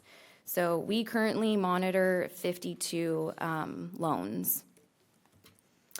The Critical Home Repair Grant Program, so this is a grant to the homeowners who live in a mobile home or a manufactured home. It is for low-income households.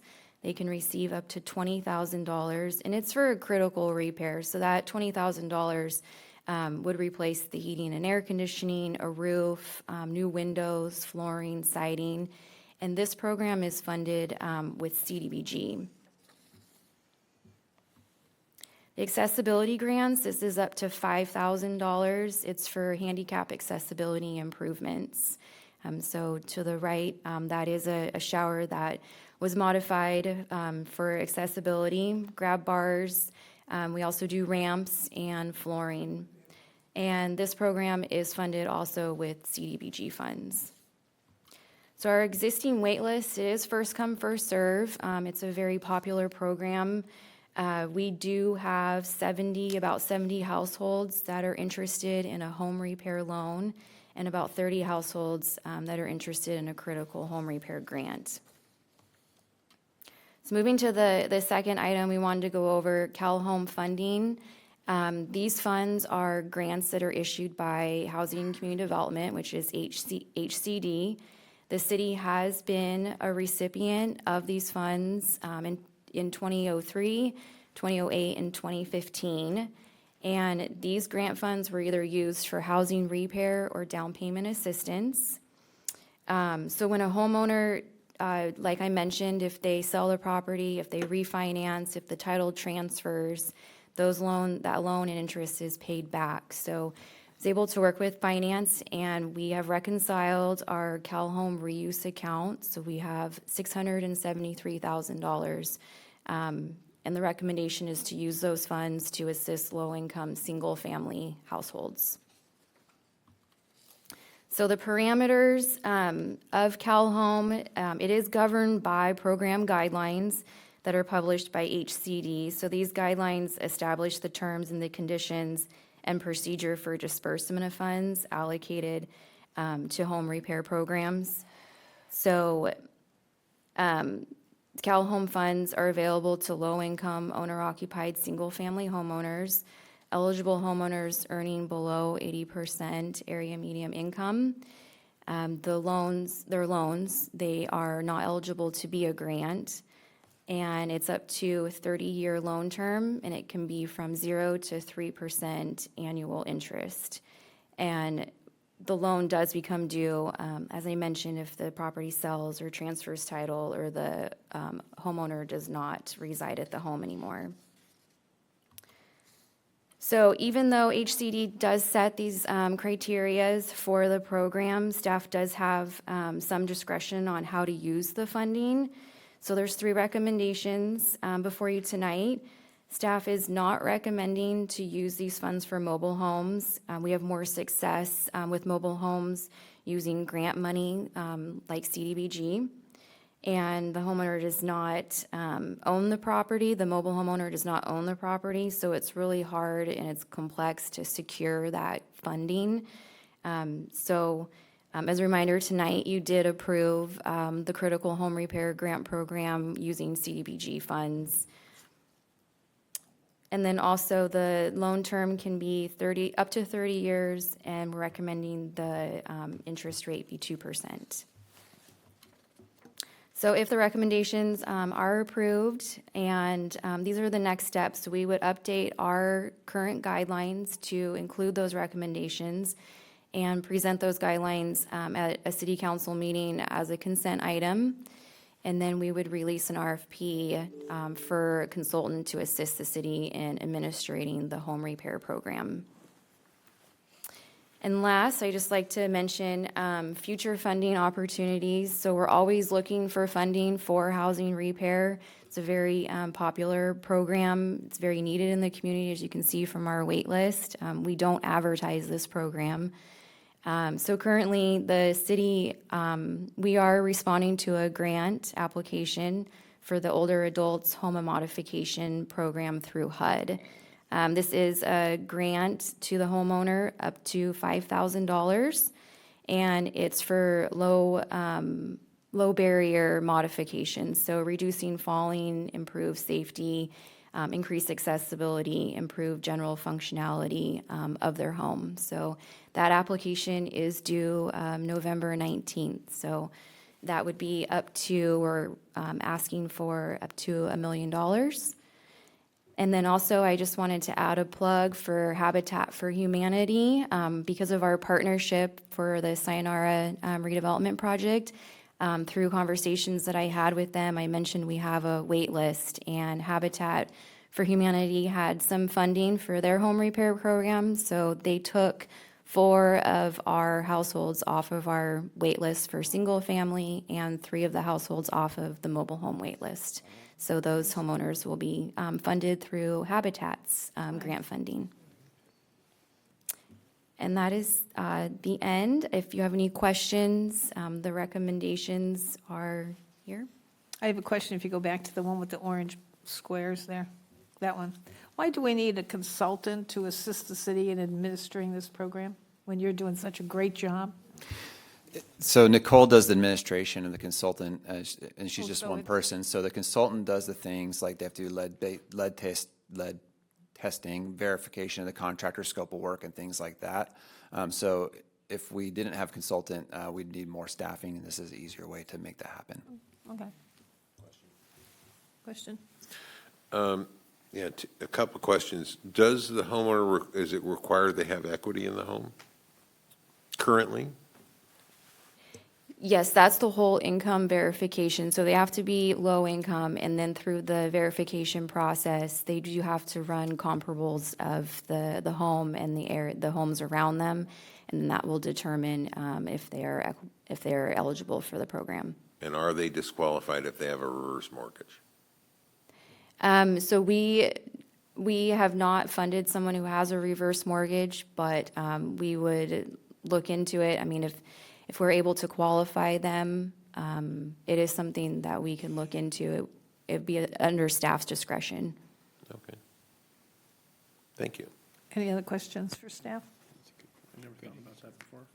Thank you so much. Thank you. It's nice that we form partnerships with Habitat. That's nice.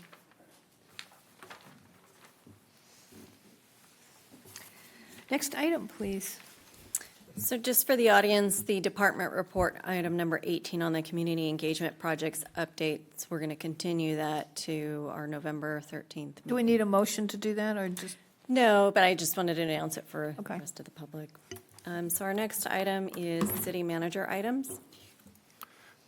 Great, and good evening, Mayor, Vice Mayor, council members. Ash Finney, your city manager. Do have a few updates for you, but I just want to thank our staff team for bringing forward a number of strategic objectives that were important to the council tonight, and putting a lot of work into that, and really kind of getting it done while this council is seated. So fantastic work, and just appreciate everyone's efforts, and you can see there's a lot going on there. This was talked about appropriately during the council comments with the Helen Putnam Award. Yeah, that's one up. This is an honor for people who are listening. This is a great honor. I mean, I think if I do the math, we're probably 57 cities, and we were there. top 2% of all cities, Yeah. right? I mean, that's fantastic. And this is really a testament to great strategic planning that was done with the council, with our staff team. And it started out with a couple of sentences as part of a work plan, and then put it in the right hands of our capable staff. They developed the fantastic beautification crew and CARES campaign, and here we are getting recognition for award. And I hear every day about good things that the community appreciates that. And recognizing the staff that was important in obtaining this award, such as Regina and Megan and Armando and Felicia Taylor. And James and And the city Leon manager. And you know so this. many others, so many others. There's Teamwork. yeah, a lot of teamwork on this, a full team effort. So definitely want to recognize that. Very proud of that award for our city and our team. Speaking of awards, while we were in the process of accepting that award, that same evening on October 17th, our Economic Development and Community Engagement team was awarded 4 different awards from the Public Relations Society of America, their capital chapter for the Sacramento region, which included an award for the Citrus Heights CARES campaign. Talk about a sweep. Citrus Heights CARES Guide, which was, that's that kitchen drawer reference that everybody has. The City Scoop Neighborhood Series, and then the State of the City 2023. So fantastic to receive more awards there for the good work that the city's doing. Definitely We should making get a it State happen. of the City 2024 too, so. Yeah, we're gonna have to get a bigger trophy case here. That's all right. We'll figure that out. Fall Chip-In Day. Speaking of fantastic events that get recognition, Armando Velasquez, and you can see Vice Mayor Mary Jane Lopez Taft are pictured there planting a tree. But my name was underneath her picture in the messenger, and so, did you see that? My name under your picture. Lots of credit going around here. But this was a fantastic event that was Saturday, October 12th, 80 volunteers, 150 yards of bark. It's actually Citrus Heights cocoa bark. I've learned it's a specific type of bark that you can order even for your home. And then there was lots of sponsorships from vendors, and just you can see great community building that happens here. So definitely thank Armando and the team for all their efforts in putting on another fantastic event. And tomorrow night, if you want to get scared, see how the ghouls out at the Citrus Heights PAL sponsored Trunk or Treat at our police department. And so that's going to be happening at 5 p.m. in the Citrus Heights Police Department parking lot. If there's parking at the community center, fantastic event. Of course, there's parking here at City Hall. Good times out there, plenty of candy too. What time does it end? Well, I know that I think when it's over, when the last kids come. Oh, when the last Yeah. is coming. 8 o'clock is another time frame that it ends, so 8 p.m., 8 p.m. So Well, I'm trying to I'd plan encourage you to dinner. get there early. I'm gonna plan dinner. I know there's been a lot of runs on candy in the past, but it's something that's near and dear to our I saw team's Area heart. 6 donated, Area 6/2 donated a whole bunch of candy last night to the PD. Excellent, excellent. We appreciate that. So turn out tomorrow. And then one update that I thought would be helpful for the community to hear is on our San Juan Complete Streets project. You can see those pictures on the right. Sure is nice seeing that new pavement and striping going down. Feels so good. Going through that intersection now is completely different at Madison and San Juan. So Phase 1A is just wrapping up. That's the phase that goes from Madison to Chesaling. And as I mentioned, paving and striping is complete. The signal modifications are underway. The project should be done in a couple of weeks. So big feather in the cap for our team and our city engineer, Leslie Bloomquist. Just really appreciate her leadership on this. And again, money coming from other sources for these. Phase 1B, this project is funded, and this will take those improvements from Chesaling to Spicer. And that work should begin in the spring of 2026. So if people are watching, yes, the road will continue to get better in phases here. And then really excited too about Phase 2. That's from Spicer all the way to Greenback. And Congressman Bearer in the fiscal year 25 budget did put in for a congressional appropriation of $4 million to contribute towards that phase. And that would be a fantastic appropriation for the city of Citrus Heights to receive, and we'd leverage that with other grant application opportunities in some of our own local funding to bring that project to reality. So more improvements coming on San Juan. And finally, we have a November 5th presidential election. Our ballot drop box was referenced earlier, plenty of other races on there too. And that is here at City Hall And then we will have the in-person vote center starting on October 26th. That'll run through Election Day, 9 to 5 p.m., including weekends. Election Day, 7 a.m. to 8 p.m. So wanted to make sure that the public know about that. I want to remind people, if they bring their pink thing to the city for deposit, that they remember to put the date on there. Last election, they didn't count them if the date wasn't on there. Even if Date they- and signed? Date, well, they sign and they forget the date. Got to put the date on it. And that concludes my comments. Another item? Next item is items requested by council members or future agenda items. I have a request. Okay. I would like to have us look at a sign ordinance for temporary signs that that collected in a timely way. We did have one former candidate from November of last year that just recently took his sign down, finally, almost a year. Well, they're putting them in the city's right-of-ways, which poor little Armando has a truckload of them. He had like 50 signs in the back of his truck. So like they put them all along the medians, and so time, place, manner, we can do that, right? Yes, we'll get into it at the further discussion. You can't treat campaign signs different than other signs, so Correct. we can't be, it has to be content Fine, if they neutral. put a babysitting sign there, or, free daycare, or whatever, all of them. why If I they said don't have temporary signs. contact, then you can't give them back, but then after a certain period of time, you should just toss them, if they don't claim them. But I mean, if it's something like for roof repair, how do you determine the timeline for that? Yeah, I If think it's in a public I think right-of-way. we could talk about it at the next meeting, but. Oh, we're getting the no look from Ryan, yeah. I don't know that we'll have this ready for the November 13th meeting. No, I Yeah, don't. it's a But- little aggressive. But it is something when we do bring it back, we can certainly have plenty of discussion with the council. And my sense on something like this is it might be a couple of meetings to figure out where we land to Okay, and I'll bring in the second ordinance. his request if you need a formal second. And I'd like to see us work on that fireworks ordinance that was, you were going to contact the Woodland people and get a, We are working on that. In candor, we were looking at bringing that in the first quarter of next year before the next 4th of July event, just given where we're at in the calendar and the workload we have in front of us. but I want to point out, though, too, I see that Mr. Sheldon's still here. When you read I sent him a copy of the fire report that the fire department put out for this year.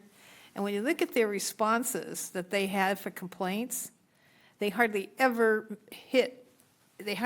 got it. Either the person ran in the house, somebody wouldn't answer the door. And so if they didn't really strike any of their offenders. They didn't get to any of their offenders for one reason or another. And so it looked like it was just total waste of time to even go after the social host. We know this item's important to the council. We've had dialogue around it. We'll make sure that when the item comes back in Q1 of next year, that's a robust discussion about what others are doing in the region, what works, what doesn't. Okay. That make Monday with the mayor a whole lot better.